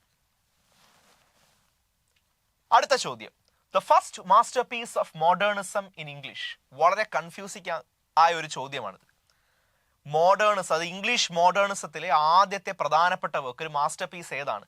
ആരായാലും കൺഫ്യൂസ്ഡ് ആവാം. Option A the love song of J Alfred Prufrock, option B the wasteland, option C Ulysses, option D Hugh Selwyn Mauberley. ഏതൊരു വിദ്യാർത്ഥിയും കൺഫ്യൂസ്ഡ് ആക്കുന്ന ചോദ്യമാണ്. കാരണം ഹ്യൂഗ് സെൽവിൻ മോബർലി എടുത്ത് നമ്മൾ മാറ്റിയാലും ആൽഫ്രഡ് പ്രൂഫ്രോക്ക് ആണോ, വേസ്റ്റ്ലാൻഡ് ആണോ, യുലീസസ് ആണോ എന്നൊരു സംശയം എല്ലാവർക്കും ഉണ്ടാവും. വേസ്റ്റ്ലാൻഡ് അല്ലേ എന്ന് ചോദിച്ചാൽ എന്താ, യുലീസസ് മാസ്റ്റർ പീസ് അല്ലേ, പ്രൂഫ്രോക്ക് മാസ്റ്റർ പീസ് അല്ലേ എന്ന് മറു ചോദ്യം വരാം. പക്ഷെ എന്റെ ഉത്തരം എന്ന് പറയുന്നത് option A the love song of J Alfred Prufrock. ഉറപ്പായിട്ടും അതിന്റെ വിശദീകരണം നിങ്ങൾ അറിഞ്ഞിരിക്കണം. The love song of J Alfred Prufrock was a dramatic monologue. ഇതൊരു ഡ്രമാറ്റിക് മോണോലോഗ് ആണ്. അത് TS എലിയട്ട് എഴുതിയതാണ്. ഇത് എവിടെയാണ് പബ്ലിഷ് ചെയ്തത്? In the poetry magazine in 1915. And in book form, ഇത് പുസ്തക രൂപത്തിൽ വന്നപ്പോൾ അതിന്റെ പേരെന്തായിരുന്നു? Prufrock and other observations. അത് വന്നത് 1917. ബാക്കി ആ വേസ്റ്റ്ലാൻഡും പിന്നെ നമ്മുടെ യുലീസസ് ഒക്കെ 1922 പബ്ലിഷ് ചെയ്തത്. Prufrock was both Eliot's first major publication and the first masterpiece of modernism in English. T.S. Eliot എന്ന കവിയുടെ കരിയറിൽ അദ്ദേഹത്തിന്റെ ആദ്യത്തെ ബ്രേക്ക് ത്രൂ എന്ന് പറയുന്നത്, അദ്ദേഹത്തിന്റെ ആദ്യത്തെ പ്രധാനപ്പെട്ട വർക്ക് എന്ന് പറയുന്നത് പ്രൂഫ് റോക്ക് തന്നെയാണ്. അതുകൊണ്ട് തന്നെ ഇതിനെ നമ്മൾ മോഡേണിസത്തിലെ ആദ്യത്തെ മാസ്റ്റർ പീസ് എന്ന് വിളിക്കാറുണ്ട്. So love song of J Alfred Prufrock dramatic monologue ആണ്. പോയട്രി മാഗസീനിൽ 1915 വന്നു, ബുക്ക് ഫോമിൽ 1917 വന്നു, വേറൊരു പേരിൽ Prufrock and other observations. അടുത്ത ചോദ്യം, the female eunuch is a work by. Feminist ക്രിറ്റിസത്തിലെ ഒരു പ്രധാനപ്പെട്ട ടെക്സ്റ്റിനെ കുറിച്ചാണ് ഇവിടെ ചോദ്യം. ഡയറക്റ്റ് ക്വസ്റ്റ്യൻ ആണ്. ആ പുസ്തകത്തിന്റെ ഓതർ ആരാണെന്ന് മാത്രമാണ് ചോദ്യം, അതിനകത്ത് ആശയങ്ങളെ കുറിച്ചൊന്നും അല്ല. ഇത് എഴുതിയത് ആരാണ്? Option A Simone de Beauvoir, option B Judith Butler, option C Germaine Greer, option D Kate Millett. Feminist ക്രിറ്റിസത്തിലെ 4 പ്രധാനപ്പെട്ട ആൾക്കാർ തന്നെയാണ് ഓപ്ഷൻസ് ആയിട്ട് വന്നിരിക്കുന്നത്. The answer is option C Germaine Greer. The female eunuch എന്ന ഈ പുസ്തകം 1970 ഇത് പബ്ലിഷ് ചെയ്യപ്പെട്ടത്. It is a book written by Germaine Greer. ആരാണ് Germaine Greer? An Australian writer and public intellectual. ഒരു ഓസ്ട്രേലിയൻ എഴുത്തുകാരിയാണ്. Regarded as one of the major voices of the second wave feminism movement. Feminism നമുക്കറിയാലോ, first wave, second wave, third wave എന്നൊക്കെ പറയും. അതിലെ second വേവിലെ പ്രധാനപ്പെട്ട ഒരു വ്യക്തിയാണ് ജെർമൈൻ ഗ്രിയർ. ജെർമൈൻ ഗ്രിയറിന്റെ പ്രധാനപ്പെട്ട വർക്കിനെ കുറിച്ചുമായിരുന്നു ചോദ്യം. ആ പുസ്തകം വന്നത് 1970. അടുത്ത ചോദ്യം, the proponent of basic English. ആരാണ് ബേസിക് ഇംഗ്ലീഷിന്റെ പ്രൊപ്പോണന്റ്? വളരെ ഡയറക്റ്റ് ആയ ഒരു ക്വസ്റ്റ്യൻ ആണ്. Option A Daniel Jones, option B AC Gimson, option C CK Ogden, option D Stannard Allen. So basic ഇംഗ്ലീഷിന്റെ വക്താവ് എന്നറിയപ്പെടുന്നത് ഓപ്ഷൻ സി CK ഒഗ്ദൻ. അദ്ദേഹത്തെ കുറിച്ച് പറയാനാണെങ്കിൽ ബേസിക് ഇംഗ്ലീഷ് അതെന്താണെന്ന് ആദ്യം പറയാം. It is a simplified form of English. ഇംഗ്ലീഷിന്റെ ഒരു സിംപ്ലിഫൈഡ് ഫോം ആണ്. ഇറ്റ് വാസ് ഡെവലപ്ഡ് ബിറ്റ്വീൻ 1926-30 ഇടയ്ക്കാണ് ഇത് ഡെവലപ്പ് ചെയ്യപ്പെടുന്നത്. ഡെവലപ്പ് ചെയ്തത് ബ്രിട്ടീഷ് റൈറ്റർ ആയ ചാൾസ് K ഒഗ്ദൻ. അതാണ് CK ഒഗ്ദൻ. എന്തായിരുന്നു ഇതിന്റെ ഉദ്ദേശം? It was intended for use as an international second language. ഈ ബേസിക് ഇംഗ്ലീഷിനെ അദ്ദേഹം ഡെവലപ്പ് ചെയ്തത് ഒരു ഇന്റർനാഷണൽ സെക്കൻഡ് ലാംഗ്വേജ് എന്ന രീതിയിലാണ്. But and it enjoyed some popularity for more than A decade. വർഷങ്ങളോളം അത് നല്ല രീതിയിൽ പോപ്പുലറായി തന്നെ നല്ല പ്രചാരത്തിൽ ഉണ്ടായിരുന്നു. But subsequently the language was little used. പക്ഷെ പിന്നെ ഇതിന്റെ ഉപയോഗം കുറഞ്ഞു വരികയായിരുന്നു. അടുത്ത ചോദ്യം, the pity of war is a phrase attributed to. Pity of war അല്ലെ, വാർ പോയട്രിയിലെ ഒരു വ്യക്തിയുമായി ബന്ധപ്പെട്ട ഒരു വാക്കാണിത്. ഈ വാക്ക് ആരുമായി ബന്ധപ്പെട്ടതാണ്? Option A Auden, option B Wilfred Owen, option C Siegfried Sassoon, option D Thomas Mann. അപ്പൊ വാർ പോയട്രിയിൽ നീ ആദ്യം പറഞ്ഞുകൊണ്ട് തന്നെ നമുക്ക് വേണമെങ്കിൽ ഓവനിലേക്കും സാസൂണിലേക്കും എന്താ പറയുക ഒന്ന് നാരോ ഡൗൺ ചെയ്യാം. So the answer is option B Wilfred Owen. Wilfred Owen ആണ് പിറ്റി ഓഫ് വാർ എന്ന ഫ്രേസുമായി ബന്ധപ്പെട്ട് നിൽക്കുന്നത്. The first known use of the phrase, ഈ ഫ്രേസിന്റെ ആദ്യത്തെ ഉപയോഗം, ദ പിറ്റി ഓഫ് വാർ എന്ന ഫ്രേസിന്റെ ആദ്യത്തെ ഉപയോഗം നടത്തിയത് വിൽഫ്രഡ് ഓവൻ ആണ് 1918. എവിടെയാണ് അദ്ദേഹം അത് ഉപയോഗിച്ചത്? In the preface to his collected poems. അദ്ദേഹത്തിന്റെ ഒരു പൊയട്രി കളക്ഷന്റെ പ്രിഫസിലാണ് അദ്ദേഹം ഇത് ഉപയോഗിച്ചത്. It also appears in his poem strange meeting. പക്ഷേ ഏറ്റവും കൂടുതൽ ഈ ഫ്രേസ് ആൾക്കാർ ശ്രദ്ധിക്കാൻ തുടങ്ങിയത് സ്ട്രേഞ്ച് മീറ്റിംഗ് എന്ന കവിതയിൽ ഇത് വന്നതിന് ശേഷമാണ്. സ്ട്രേഞ്ച് മീറ്റിംഗ് ഒരുപക്ഷെ അദ്ദേഹത്തിന്റെ ഏറ്റവും മികച്ച കവിതയായിട്ടാണ് സ്കോളേഴ്സ് പറയുന്നത്. സോ പിറ്റി ഓഫ് വാർ അദ്ദേഹത്തിന്റെ പ്രിഫസിൽ, ഒരു കളക്റ്റഡ് പോംസിന്റെ പ്രിഫസിലാണ് ആദ്യം വന്നത്. പിന്നീട് സ്ട്രേഞ്ച് മീറ്റിംഗിൽ നമുക്കത് കാണാൻ സാധിക്കും. Next question, the sun is behind me, nothing has changed since I began. These lines are by. The sun is behind me, nothing has changed since I began. ഇത് ആര് പറഞ്ഞിരിക്കുന്ന വരികളാണ്? Option A ഹാഡി, option B ടെഡ്യൂക്സ്, option C Sylvia പ്ലാത്ത്, option D Kamala Das. ഏത് കവിയുമായി ബന്ധപ്പെട്ട വരികളാണ് the sun is behind me, nothing has changed since I began? The answer is option B ടെഡ്യൂക്സ്. ടെഡ്യൂക്സിന്റെ ഏത് കവിതയിലാണ് നമുക്കിത് കാണാൻ സാധിക്കുന്നത്? ടെഡ്യൂക്സ് ഫസ്റ്റ് പബ്ലിഷ്ഡ് ഹോക്ക് റൂസ്റ്റിംഗ്. ഹോക്ക് റൂസ്റ്റിംഗ് എന്ന കവിതയിലാണ് നമുക്കിത് കാണാൻ സാധിക്കുന്നത്. അദ്ദേഹം ഹോക്രൂസ്റ്റിംഗ് എന്ന കവിത പബ്ലിഷ് ചെയ്തത് 1960-ലാണ്. ഏത് പുസ്തകത്തിലായിരുന്നു ഈ കവിത ഉണ്ടായിരുന്നത്? ലൂപ്പർക്കൽ എന്ന പുസ്തകത്തിൽ. So hawk roosting belongs to the 1960 collection Lupercal. അതിലെ വരികളാണ് നമ്മളിപ്പോൾ ഡിസ്കസ് ചെയ്തത്.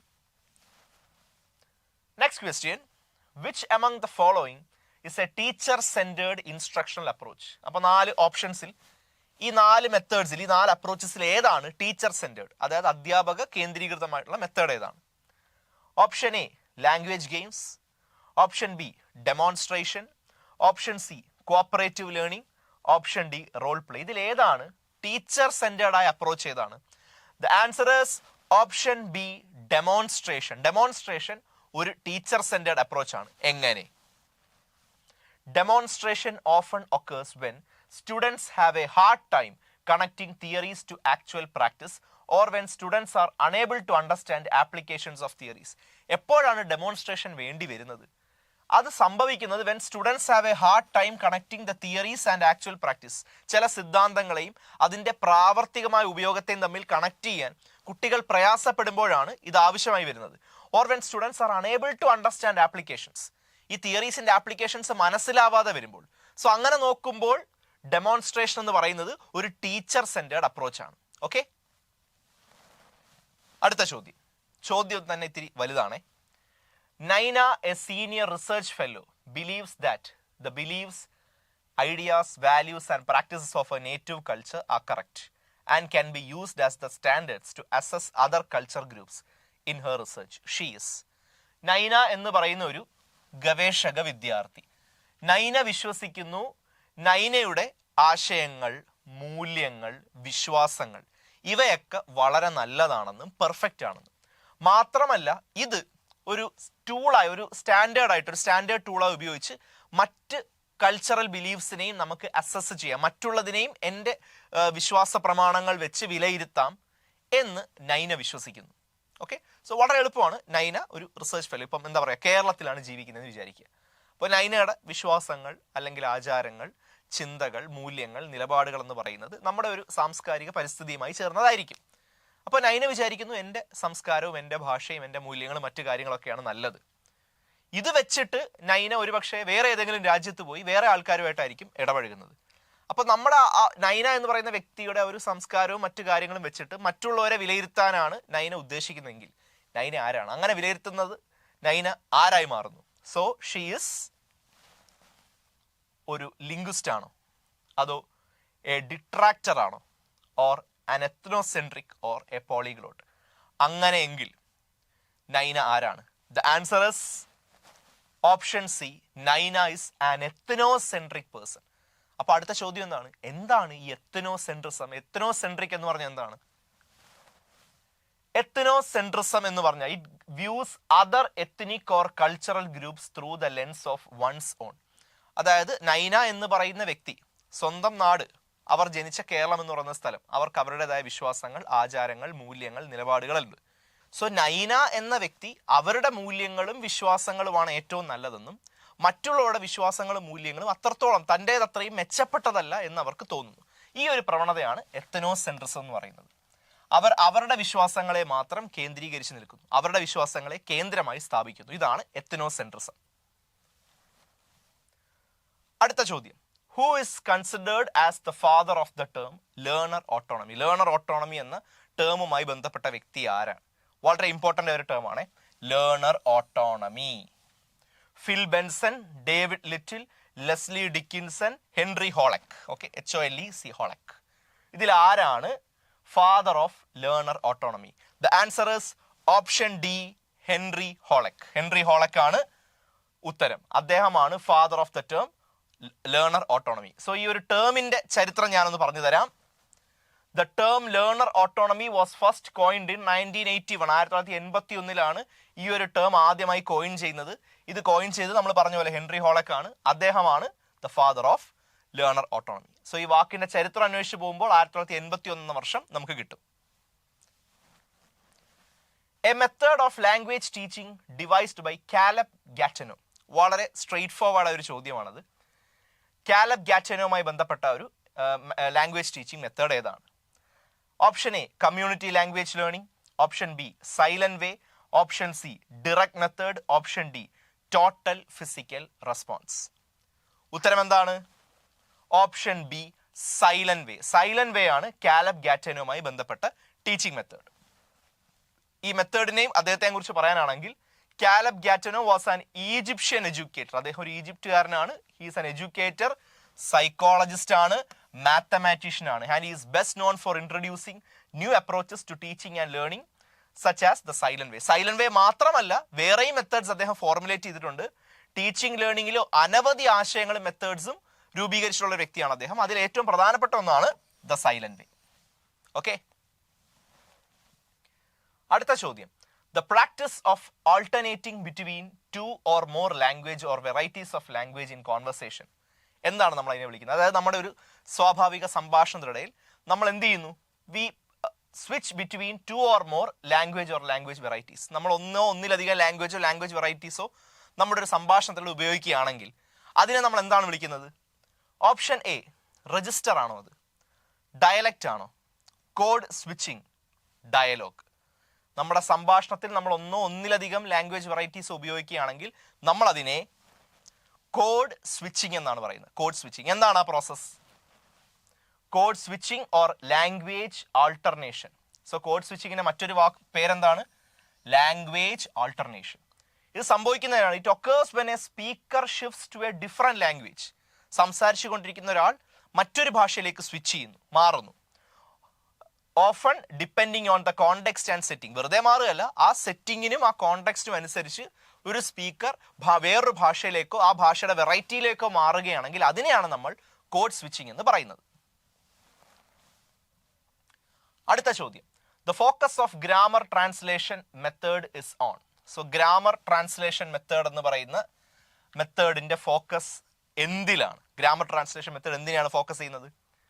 ഗ്രാമർ ട്രാൻസ്ലേഷൻ മെത്തേഡ് അറിയാലോ, വളരെ പഴകിയ ഒരു മെത്തേഡാണ്, പക്ഷേ വളരെ ഇമ്പോർട്ടൻ്റ് ആണ്, ആൾക്കാർ അറിഞ്ഞിരിക്കേണ്ടതാണ്. Option A learning without using mother tongue, option B use of audio visual aids, option C rules of grammar, option D providing a lot of practice in speaking English. Grammar translation മെത്തേഡിന്റെ focus എന്തിലാണ്? The answer is option C the rules of grammar. ആ പേര് സൂചിപ്പിക്കും പോലെ ഗ്രാമറിന്റെ റൂൾസിനാണ് importance. കാരണം ഈ മെത്തേഡിനെ കുറിച്ച് ഞാൻ ഒന്ന് പറഞ്ഞുതരാം. Grammar translation method is a method of learning any foreign language by the practice of translating or converting the sentence of the native language into the target language. ഏത് ഭാഷയാണോ പഠിക്കേണ്ടത് നമ്മുടെ നേറ്റീവ് ഭാഷയിൽ നിന്ന് അങ്ങോട്ടും അവിടുന്ന് ഇങ്ങോട്ടും ട്രാൻസ്ലേറ്റ് ചെയ്ത് പഠിക്കുന്ന രീതിയെയാണ് നമ്മൾ ഗ്രാമർ ട്രാൻസ്ലേഷൻ മെത്തേഡ് എന്ന് പറയുന്നത്. In these classes students learn grammar rules. ഇത്തരം ക്ലാസ്സുകളിൽ അങ്ങനെ ട്രാൻസ്ലേറ്റ് ചെയ്യണമെങ്കിൽ, നമ്മളിപ്പോൾ ഇംഗ്ലീഷിൽ നിന്ന് മലയാളത്തിലേക്കും മലയാളത്തിൽ നിന്ന് ഇംഗ്ലീഷിലേക്കും ട്രാൻസ്ലേറ്റ് ചെയ്യണമെങ്കിൽ നമ്മൾ എന്തറിഞ്ഞിരിക്കണം? ഈ രണ്ട് ഭാഷകളുടെയും റൂൾസ് അറിഞ്ഞിരിക്കണമല്ലോ. ഗ്രാമർ റൂൾസ് അറിഞ്ഞിരിക്കണം ഫോറിൻ ലാംഗ്വേജിന്റെ, and try to apply those rules to the native language to convert it to the foreign one. അപ്പോൾ നേറ്റീവ് ലാംഗ്വേജിലേക്ക് അത് അത് അപ്ലൈ ചെയ്ത് പിന്നീട് അതിനെ ട്രാൻസ്ലേറ്റ് ചെയ്യണമെങ്കിൽ ഈ ഗ്രാമർ റൂൾസ് അറിഞ്ഞിരിക്കണം. സോ ഗ്രാമർ റൂൾസിന് ഇമ്പോർട്ടൻസ് കൊടുക്കുന്ന ഒരു മെത്തേഡാണ് ഗ്രാമർ ട്രാൻസ്ലേഷൻ മെത്തേഡ്. അടുത്ത ചോദ്യം. Written communication means. എന്താണ് ഈ റിട്ടൺ കമ്മ്യൂണിക്കേഷൻ എന്ന് പറഞ്ഞാൽ? എളുപ്പമുള്ള ചോദ്യമാണ്. സെൻഡിങ് മെസ്സേജസ് ഇൻ വേർഡ്സ്, എഴുതി സന്ദേശങ്ങൾ കൈമാറുന്നതാണോ, അതോ informal communication using gestures? Gestures എന്നാണ് ആംഗ്യ ഭാഷ ഉപയോഗിച്ചുള്ള ഇൻഫോർമൽ ആണോ, അതോ exact limited word spoken to convey the message, ഒരു മെസ്സേജ് കൺവേ ചെയ്യാനായിട്ട് നമ്മൾ പറയുന്ന എമൗണ്ട് ഓഫ് വേർഡ്സ് ആണോ, actual words said in a conversation, ഒരു കോൺവെർസേഷനിൽ നമ്മൾ പറയുന്ന ശരിക്കുള്ള വാക്കുകളെയാണോ? എന്തിനെയാണ് നമ്മൾ റിട്ടൺ കമ്മ്യൂണിക്കേഷൻ എന്ന് പറയുന്നത്? വളരെ എളുപ്പമുള്ള ചോദ്യമാണ്. ഉത്തരം എന്താണ്? The answer is option A sending messages in words in writing. എഴുതി, നമ്മൾ വാക്കുകളിലൂടെ എഴുതി സന്ദേശങ്ങൾ കൈമാറുന്നതിനെയല്ലേ റിട്ടൺ കമ്മ്യൂണിക്കേഷൻ എന്ന് പറയുന്നത്? റിട്ടൺ കമ്മ്യൂണിക്കേഷൻ എന്ന് പറഞ്ഞാൽ എന്താണ്? It is the exchange of information. നമ്മൾ വിവരങ്ങളോ ആശയങ്ങളോ സന്ദേശങ്ങളോ റിട്ടൺ ലാംഗ്വേജിലൂടെ, അതായത് ലെറ്റേഴ്സ് വഴിയോ ഇമെയിൽസ് വഴിയോ നോട്ട്സ് വഴിയോ അങ്ങനെ നമ്മൾ എക്സ്ചേഞ്ച് ചെയ്യുന്നതാണ്, കൈമാറുന്നതിനെയാണ് റിട്ടൺ കമ്മ്യൂണിക്കേഷൻ എന്ന് പറയുന്നത്. അടുത്ത ചോദ്യം. The oral drills in pairs and in chorus used by the teacher in the classroom are teaching dash. എന്താണ് ഇത്? ടീച്ചിങ് മെത്തേഡ്സ് ആണോ, ടെക്നിക്സ് ആണോ, അപ്രോച്ചസ് ആണോ, എയ്ഡ്സ് ആണോ? Oral drills. ഒരു ടീച്ചർ ക്ലാസ് മുറിയിൽ ഉപയോഗിക്കുന്ന ഈ ഓറൽ ഡ്രിൽസ് എന്ന് പറയുന്നത്, അത് പെയർസിലും കോറസിലും ഒക്കെ ഉപയോഗിക്കുന്ന ഓറൽ ഡ്രിൽസ് എന്ന് പറയുന്നത് എന്താണ്? അത് ടീച്ചിങ്ങിന്റെ എന്തായിട്ട് വരും? ടീച്ചിങ് മെത്തേഡ് ആണോ, ടെക്നിക് ആണോ, അപ്രോച്ച് ആണോ, എയ്ഡ്സ് ആണോ? ഓറൽ ഡ്രിൽസ് എന്തിൽ വരും? The answer is option B, techniques. Oral drills എന്ന് പറയുന്നത് ടെക്നിക്സിലാണ് വരുന്നത്. കാരണം the teacher sets the pattern that the students are to imitate either by simply mimicking or by more complicated procedures of combining something new with something already learned. ഇപ്പൊ teacher എന്താണ് ഇവിടെ ചെയ്യുന്നത്? ഈ oral drills കൊണ്ട് എന്താ ഉദ്ദേശിക്കുന്നത്? Teacher sets the pattern. ആ pattern ആദ്യമേ സെറ്റ് ചെയ്ത് വെക്കും. The students are to imitate. കുട്ടികൾ അനുകരിക്കേണ്ട പാറ്റേൺ ഓൾറെഡി സെറ്റ് ചെയ്ത് വെക്കും. By simply mimicking. ആ കുട്ടികൾ അതെങ്ങനെയായിരിക്കും അനുകരിക്കുന്നത്? സിംപ്ലി അത് അനുകരിക്കുകയായിരിക്കും. Or by more complicated procedures. ഒരുപക്ഷെ സിമ്പിൾ അനുകരണത്തിലുപരി കോംപ്ലിക്കേറ്റഡ് പ്രൊസീജിയേഴ്സ് അതിൽ ഇൻവോൾവ് ആയിരിക്കാം. അതെങ്ങനെ? Of combining something new with something already learned. Already പഠിച്ച കാര്യവും എന്നാൽ കയ്യിൽ നിന്നിട്ട് എന്തെങ്കിലും കൂടെ ചേർത്തിട്ടായിരിക്കും ആ കമ്മ്യൂണിക്കേഷൻ നടക്കുന്നുണ്ടാവുക. ഇതാണ് ഈ ഓറൽ ഡ്രിൽസിന്റെ പ്രത്യേകത. അടുത്ത ചോദ്യം. The study of the effect of language as the way people use in different context and life situation. ഏത് തരം ലിംഗ്വിസ്റ്റിക്സ് ആണത്? Study of the effect of language as the way people use in different context. ആൾക്കാർ ഓരോ കോണ്ടെക്സ്റ്റിലും ഓരോ സിറ്റുവേഷനിലും ഭാഷ ഉപയോഗിക്കുമല്ലോ. അതിനെക്കുറിച്ചുള്ള പഠനത്തെ നമ്മൾ എന്താണ് വിളിക്കുന്നത്? Psycho linguistics, socio linguistics, comparative linguistics, വെറും ലിംഗ്വിസ്റ്റിക്സ്? എന്താണ്? വളരെ സിമ്പിൾ ആണ്. The answer is socio linguistics. Socio linguistics ആ പേരിൽ തന്നെ ഉണ്ടല്ലോ. സോഷ്യോ, സമൂഹം എന്നൊരു പേര് വരുമ്പോൾ തന്നെ അറിയാം നമ്മൾ ഓരോ കോണ്ടെക്സ്റ്റിൽ ഉപയോഗിക്കുന്ന ഭാഷ. സോഷ്യോ ലിംഗ്വിസ്റ്റിക്സ് എന്ന് പറയുന്നത് it is the descriptive study of the effect of any or all aspects of the society. നമ്മൾ ഭാഷ ഉപയോഗിക്കുമ്പോൾ നമ്മൾ സൊസൈറ്റിയുടെ എല്ലാ ആസ്പെക്ട്സിനെയും കുറിച്ച് അറിഞ്ഞിരിക്കണം. Like cultural norms, expectations, context on language and the way it is used. ഇതാണ് സോഷ്യോ ലിംഗ്വിസ്റ്റിക്സ് എന്ന് പറയുന്നത്. ഓക്കെ. അടുത്തത് മെറ്റാലിംഗ്വിസ്റ്റിക് അവയർനെസ് എന്ന് പറഞ്ഞാൽ എന്താണ്? What is metalinguistic awareness?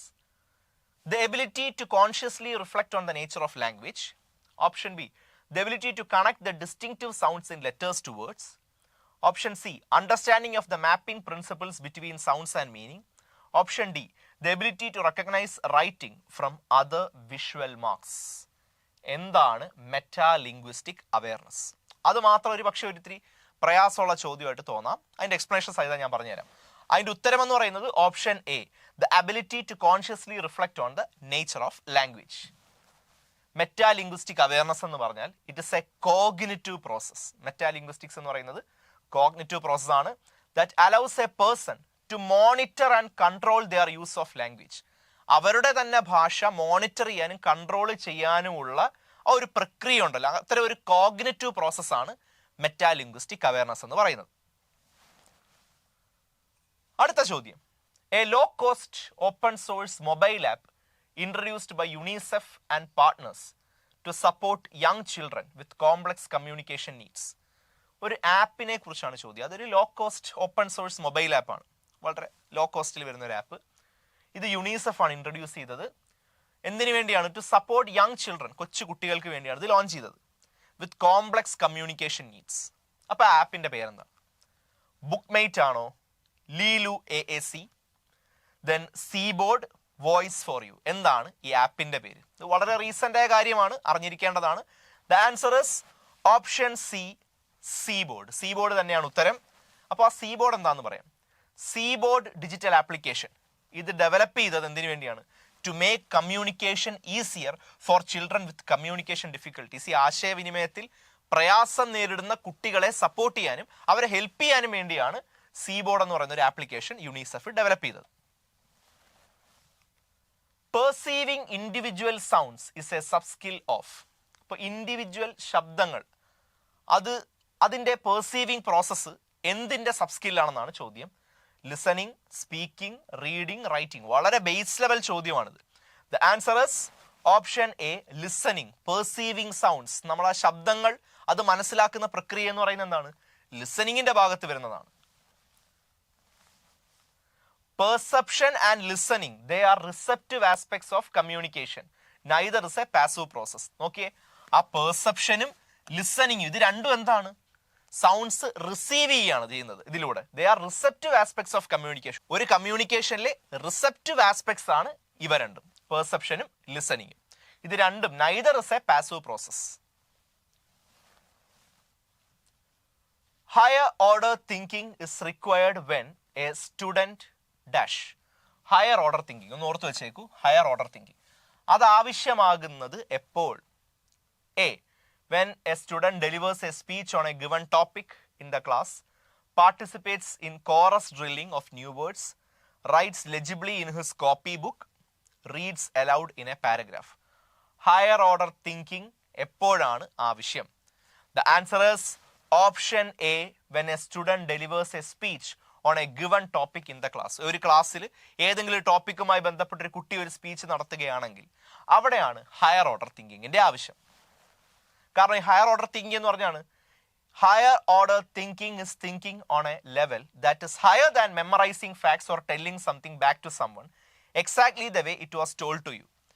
വെറും മെമ്മറൈസിങ് അല്ല, നോട്ട് ജസ്റ്റ് മെമ്മറൈസിങ്. കണ്ടില്ലേ, ഹയർ ദാൻ മെമ്മറൈസിങ്. വെറുതെ നമ്മൾ മനപ്പാടമാക്കി വെച്ച് ഒരാളോട് തിരിച്ച് കേട്ട ഒരു കാര്യത്തിന് മറുപടി പറയുക എന്നതിലുപരിയുള്ള ഒരു പ്രോസസ്സാണ് ഹയർ ഓർഡർ തിങ്കിങ്. ആ പേര് തന്നെയല്ല, higher order, not just memorising, higher than memorising.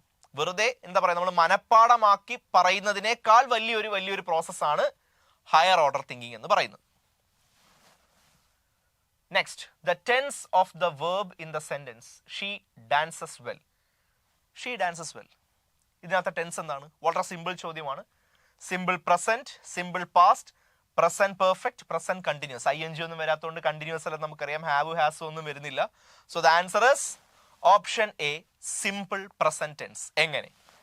The simple present is a verb tense with two main uses. രണ്ട് ഉപയോഗമാണ് സിമ്പിൾ പ്രസന്റ് കൊണ്ട് ഉദ്ദേശിക്കുന്നത്. We use the simple present when an action is happening right now, ഇപ്പൊ അത് നടക്കുകയാണെങ്കിൽ, or when it happens regularly, അതൊരു habitual action ആണെങ്കിൽ. ഈ ഒരു രണ്ട് കോണ്ടെക്സ്റ്റിലാണ് നമ്മൾ സിമ്പിൾ പ്രസന്റ് ടെൻസ് ഉപയോഗിക്കുന്നത്. സോ ഷീ ഡാൻസസ് വെൽ എന്ന് പറയുമ്പോൾ എന്താണ്? അതൊരു ഹാബിച്വൽ ആയ കാര്യമായിട്ട് തന്നെയാണ് പറയുന്നത്. സോ സിമ്പിൾ പ്രസന്റ് ടെൻസ് ആണ് answer. Which skills are receptive? അടുത്ത ചോദ്യത്തിലേക്ക് വരികയാണെങ്കിൽ ഏതൊക്കെ സ്കിൽസ് ആണ് റിസെപ്റ്റീവ് സ്കിൽസ്? ലിസണിങ്ങും സ്പീക്കിങ്ങും ആണോ, അതോ ലിസണിങ്ങും റീഡിങ്ങും ആണോ, റീഡിങ്ങും റൈറ്റിങ്ങും ആണോ, അതോ റൈറ്റിങ്ങും സ്പീക്കിങ്ങും ആണോ? വളരെ എളുപ്പമുള്ള ഡയറക്റ്റ് ക്വസ്റ്റ്യൻ ആണിതും. നമ്മളിപ്പോൾ ഒരുപാട് ഡയറക്റ്റ് ക്വസ്റ്റ്യൻസ് അല്ലേ ഉണ്ടായിരുന്നല്ലേ ഈ ഒരു ക്വസ്റ്റ്യൻ പേപ്പറിൽ. The answer is option B, listening and reading. ലിസണിങ്ങും റീഡിങ്ങുമാണ് റിസെപ്റ്റീവ് സ്കിൽസ് എന്ന് പറയുന്നത്.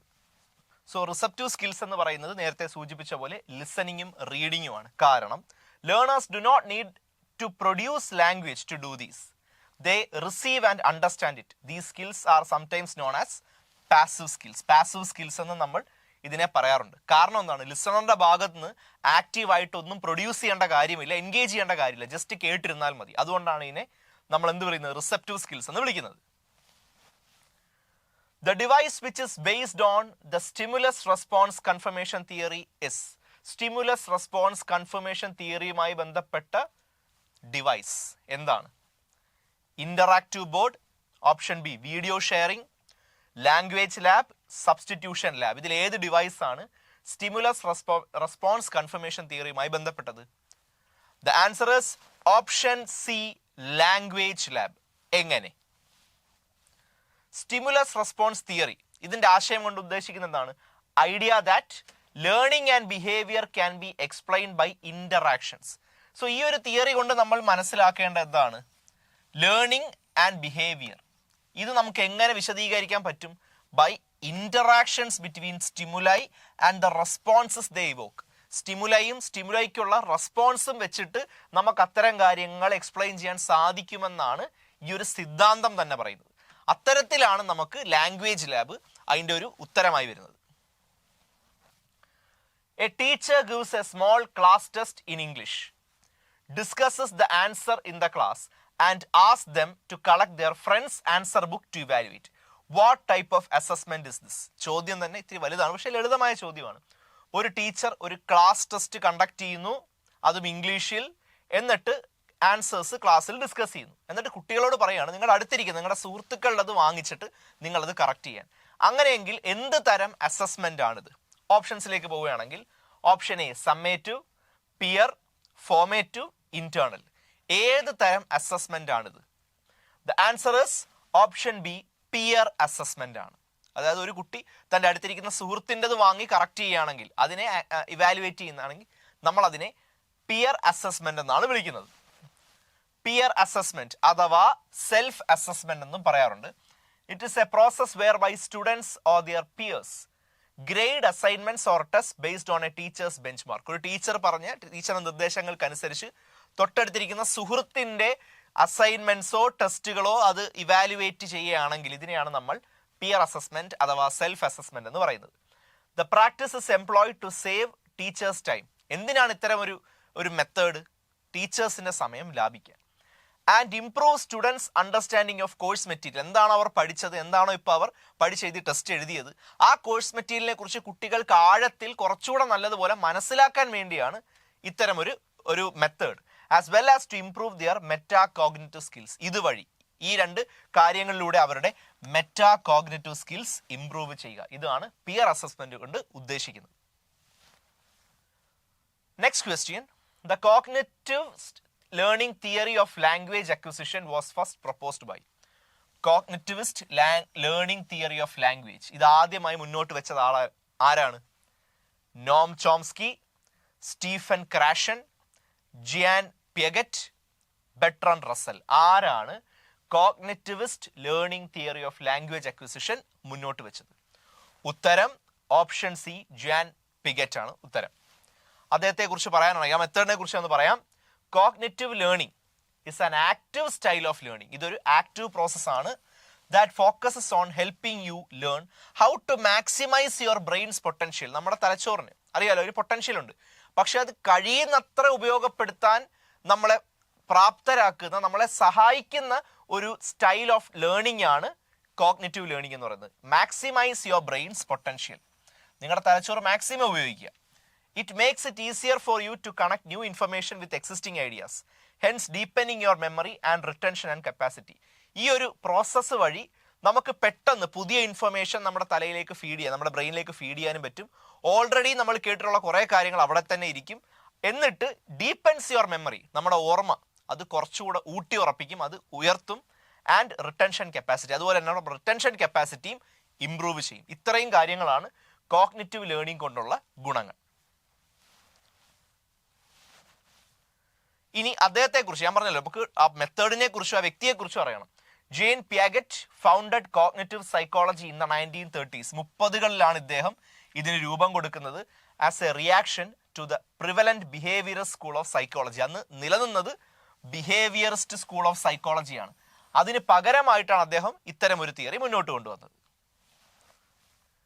A language disorder that is caused by injury to those parts of the brain that are responsible for language is. So ഒരു language ഡിസോർഡറിനെ കുറിച്ചാണ് ചോദ്യം. അതുണ്ടാവുന്നത് injury കാരണമാണ്. To those parts of the brain that are responsible for language. അപ്പോൾ അത്തരം ഒരു language ഡിസോർഡറിനെ നമ്മൾ എന്താ വിളിക്കുക? Dysgraphia, option B dyslexia, option C autism, option D aphasia. എന്താണ് ഉത്തരം? The answer is option D aphasia. എന്താണ് aphasia? Aphasia is a language disorder caused by damage to the parts of the brain. ബ്രെയിനിലെ ചില ഭാഗങ്ങൾ damage ചെയ്യപ്പെടുന്നു. that control speech and understanding of language. നമ്മുടെ സ്പീച്ചും ഭാഷയും മനസ്സിലാക്കാനുള്ള അതുമായി ബന്ധപ്പെട്ട ചില ഭാഗങ്ങളിന് പരിക്കേൽക്കുമ്പോൾ ഉണ്ടാവുന്ന ഒരു ഡിസോർഡറാണ് അഫാസിയ. അടുത്ത ചോദ്യം. A linguist who states that children have the innate biological ability to learn language. വളരെ സ്ട്രെയിറ്റ് ഫോർവേഡ് ആയ ഒരു ചോദ്യമാണ്. ഏത് ലിംഗ്വിസ്റ്റ് ആണ് പറഞ്ഞത് ഒരു കുട്ടിക്ക് ബയോളജിക്കലായിട്ട് തന്നെ ഇൻഹറന്റ് ആയ ഒരു കപ്പാസിറ്റി ഉണ്ട് ഭാഷ പഠിക്കാനുള്ള എന്ന് പറഞ്ഞ വ്യക്തി ആരാണ്? Option A Benjamin Bloom, option B Chomsky, option C Clara Schumann, option D Steven Pinker.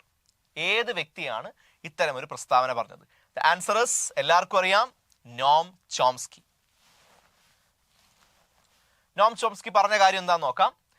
Chomsky is A credible linguist and expert in language development. ഭാഷയായി ബന്ധപ്പെട്ട ഒരു പ്രധാന പണ്ഡിതനാണ് അദ്ദേഹം. He started his research into language in the 60s. 60കളിലാണ് അദ്ദേഹം ഈ research ആരംഭിക്കുന്നത്.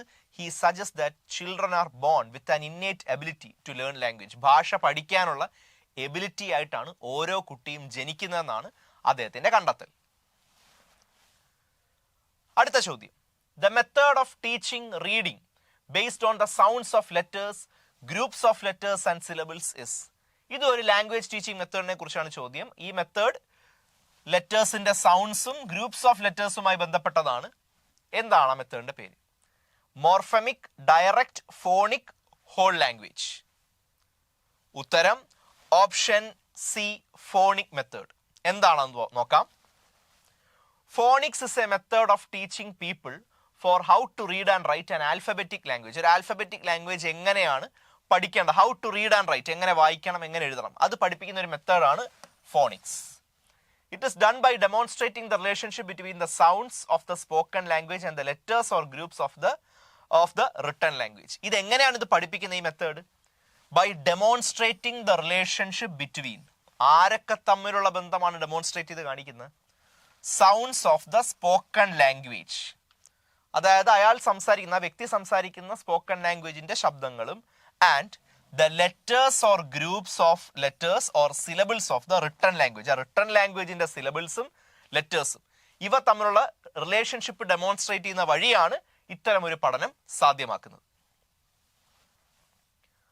അടുത്ത ചോദ്യം.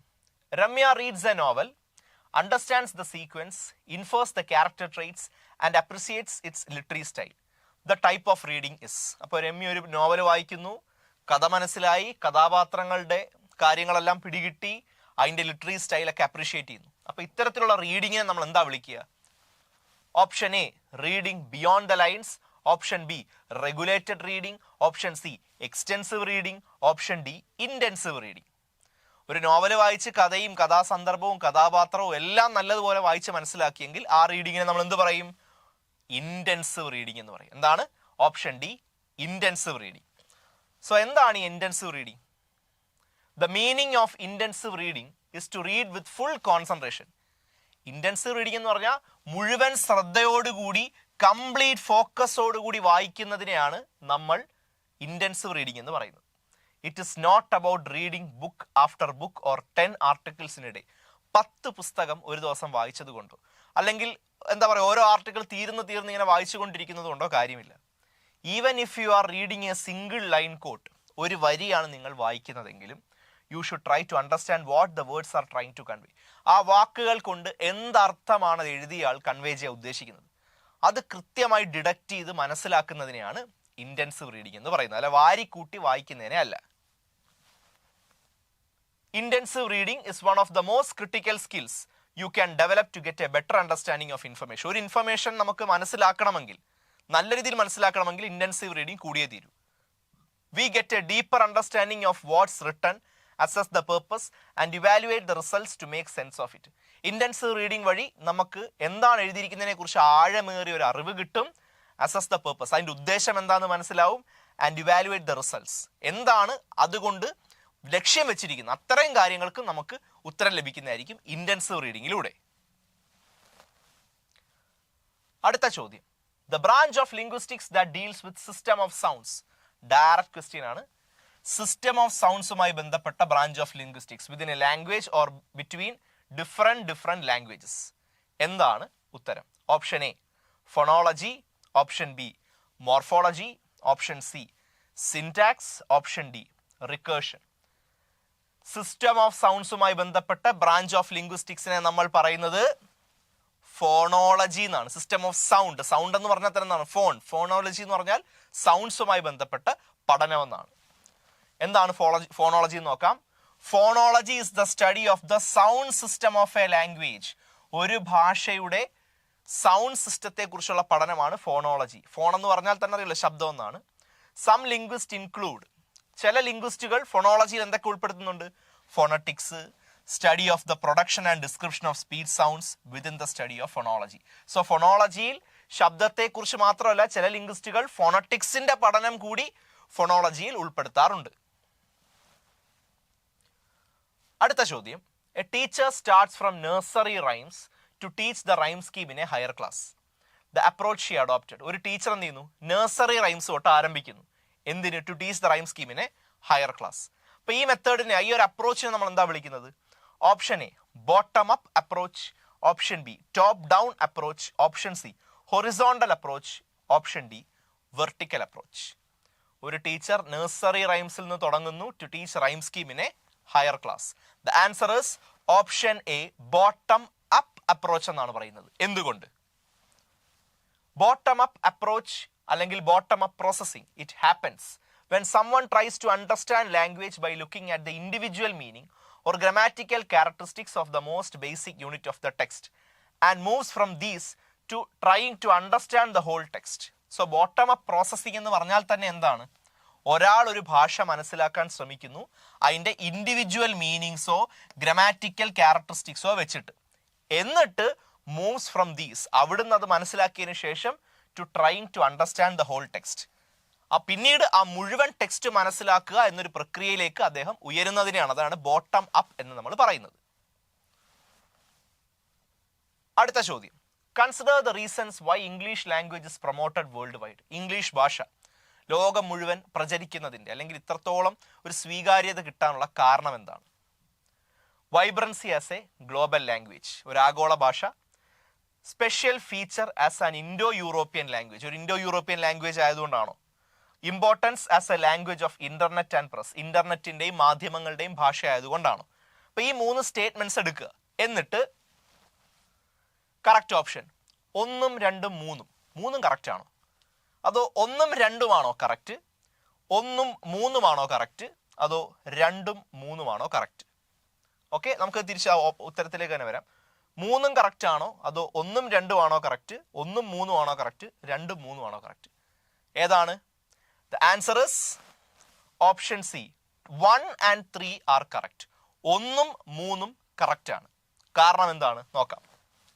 According to estimates from the Internet World Stats, roughly 1.5 billion people speak English. കണ്ടില്ലേ, ഒരു ഗ്ലോബൽ ലാംഗ്വേജ് എന്ന രീതിയിൽ ഒരു സ്വീകാര്യതയുണ്ട്. ഇത്രയും ആൾക്കാർ, 1.5 ബില്യൺ ആൾക്കാരാണ് ഇംഗ്ലീഷ് സംസാരിക്കുന്നത്. അതിൽ തന്നെ 1.2 billion R internet users.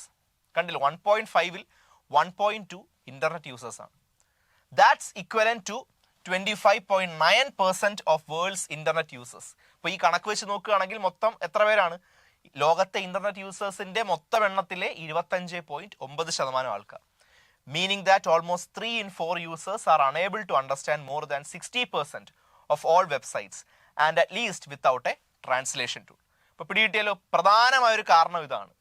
1.5 billion ആൾക്കാർ സംസാരിക്കുന്നുണ്ട്, അതിൽ തന്നെ 1.2 ബില്യൺ ആൾക്കാർ ഇന്റർനെറ്റ് യൂസേഴ്സ് ആണ്. അടുത്തത് വീണ്ടും അതുപോലൊരു ചോദ്യം. Consider the following statements. ഭാഷയുമായി ബന്ധപ്പെട്ട സ്റ്റേറ്റ്മെന്റ്സ് ആണ്. All languages use essentially the same number of sounds. എല്ലാ ഭാഷകളിലും ശബ്ദങ്ങളുടെ എണ്ണം ഒക്കെ ഏകദേശം കറക്റ്റ് ആണോ? ഒരുപോലെയാണോ? All native speakers of a language learn the basic rules of grammar in school. എല്ലാ നേറ്റീവ് സ്പീക്കേഴ്സും ഗ്രാമറിന്റെ ബേസിക് റൂൾ സ്കൂളിലാണോ പഠിക്കുന്നത്? Among these sentences 1 മാത്രം കറക്റ്റ്, 1ഉം 2ഉം കറക്റ്റ്, 2 മാത്രം കറക്റ്റ്, 2ഉം കറക്റ്റ് അല്ല. എന്താണ് ഉത്തരം? The answer is option D, neither 1 or 2. 2ഉം correct അല്ല, 2ഉം തെറ്റാണ്. Neither 1 or 2 is true. കാരണം the differences in sound are the results of the different manners of articulation. നമ്മുടെ ആർട്ടിക്കുലേഷൻ മാനർ മാറ്റുമ്പോൾ സൗണ്ടിന്റെ രീതിയിലും മാറ്റം വരും. The way they are pronounced. അടുത്ത ചോദ്യം. The amount of text someone takes in or covers with the eyes of each stopping or fixation of the eyes. So the amount of text someone takes in or covers with the eyes of each stopping. നമ്മൾ വായിക്കുമ്പോൾ നമ്മുടെ ഒറ്റ stopping നമുക്ക് എത്രത്തോളം നമ്മളൊരു ഇമവെട്ടാതെ എത്രത്തോളം text നമുക്ക് എടുക്കാൻ പറ്റും. The amount of text someone takes in covers with the eyes of each stopping. ഓരോ സ്റ്റോപ്പിങ്ങിനനുസരിച്ച് എത്രത്തോളം ടെക്സ്റ്റ് നമുക്ക് എടുക്കാൻ പറ്റും. അതിനെന്താ പറയുന്നത്? Eye wink, eyesight, eye jerks, eye span. എത്രത്തോളം ടെക്സ്റ്റ് നമുക്കൊരു ഈ സ്റ്റോപ്പിങ്ങിൽ എടുക്കാൻ പറ്റും എന്ന കണക്കിനെ നമ്മൾ പറയുന്നത് ഐ സ്പാൻ എന്ന പേരാണ്. ഐ സ്പാൻ അല്ല, I span. Okay, I span എന്താണ്? അവർ ഐ മസിൽസ് ആർ ലിമിറ്റഡ്. നമ്മളെ ഐ മസിൽസിന്റെ കാര്യം അറിയാമല്ലോ. If we were to focus on each word that we read, we would not be able to read above 600 word per minute, and then we would suffer a huge headache and eye strain. മനസ്സിലായല്ലോ? അതായത് നമുക്ക് ഇത്ര I span എന്ന് പറയുന്നത് ഭയങ്കര ആപേക്ഷികമായ ഒരു കാര്യമാണ്. അപ്പോൾ നമുക്ക് എല്ലാം അങ്ങനെ വായിക്കാൻ പറ്റുമായിരുന്നെങ്കിൽ നമുക്ക് അങ്ങനെ 600 വേർഡ് പെർ മിനിറ്റ് നമുക്ക് വായിക്കാൻ സാധിക്കുമായിരുന്നു. അതുവഴി നമുക്ക് ഹെഡേക്കും ഐ സ്ട്രെയിനും ഉണ്ടാവാനുള്ള സാധ്യതയും ഉയർന്നതായിരുന്നു. അടുത്ത ചോദ്യം, a story use to illustrate a moral or spiritual lesson. ഒരു കഥ വഴി ഒരു ഗുണപാഠമോ അല്ലെ ആത്മീയമായ ഒരു സന്ദേശം ഉദ്ദേശിക്കുന്ന കഥയെ നമ്മൾ എന്താണ് പറയുന്നത്? Anecdote, folklore, parable, proverb. The answer is option A, parable. പാരബിളിനെയാണ് നമ്മൾ a story use to illustrate a moral or spiritual lesson എന്ന് പറയുന്നത്. എ പാരബിൾ എന്ന് പറഞ്ഞാൽ എന്താണ്? A second didactic story. Didactic എന്ന് പറഞ്ഞാൽ മോറൽ ലെസൺ കൊടുക്കുന്നുണ്ട്. In prose or verse, parable കവിതാരൂപത്തിലോ കഥാരൂപത്തിലോ ആവാം. That illustrates one or more instructive lessons. അതുവഴി ഈ ഒരു കഥ വഴി ഒരുപാട് ഗുണപാഠങ്ങളാണ് ആൾക്കാരിലേക്ക് എത്തിക്കാൻ ഉദ്ദേശിക്കുന്നത്. It differs from a fable. ഇതും ഫേബിളുമായിട്ട് വ്യത്യാസമുണ്ട്. കാരണം ഫേബിളിൽ എന്താണ് വരുന്നത്? In fact fables employ animals. ഫേബിൾസിൽ മൃഗങ്ങൾ, പ്ലാന്റ്സ്, ഇനാനിമേറ്റ് ഓബ്ജക്ട്സ് അല്ലെങ്കിൽ ഫോഴ്സസ് ഓഫ് നേച്ചർ ആയിരിക്കും ക്യാരക്ടേഴ്സിൽ വരുന്നത്. പക്ഷേ പാരബിൾസിൽ മനുഷ്യർ തന്നെയായിരിക്കും കഥാപാത്രങ്ങൾ. അപ്പോൾ അതാണ് പാരബിൾസും ഫേബിളും തമ്മിലുള്ള വ്യത്യാസം. അടുത്ത ചോദ്യം, fluency in English can be developed by. English fluency എങ്ങനെ നമുക്ക് ഉയർത്താം? എല്ലാ ആൾക്കാർക്കും അല്ലേ, ഇന്നിപ്പോൾ ജീവിക്കുന്ന എല്ലാ ആൾക്കാരുടെ ഒരു പ്രധാന, അവരെ അലട്ടുന്ന ഒരു കാര്യം ഇതാണ്. ഇംഗ്ലീഷ് അധികം നല്ലതുപോലെ ഉപയോഗിക്കാൻ അറിയാത്തവരുടെ പ്രധാന പ്രശ്നം എന്താണ്? എങ്ങനെ ഇംഗ്ലീഷ് ഫ്ലുവൻസി കൂട്ടാം? Providing opportunities to use the language. ഭാഷ ഉപയോഗിക്കാൻ പറ്റുന്നിടത്തൊക്കെ ഉപയോഗിക്കാനുള്ള അവസരങ്ങൾ കൊടുക്കുക. Increasing teacher talk in the class. അതോ ഐഡന്റിഫൈങ് എറേഴ്സ് വൈൽ സ്പീക്കിംഗ്. സംസാരിക്കുമ്പോൾ എറേഴ്സ് കണ്ടെത്താൻ നോക്കുക.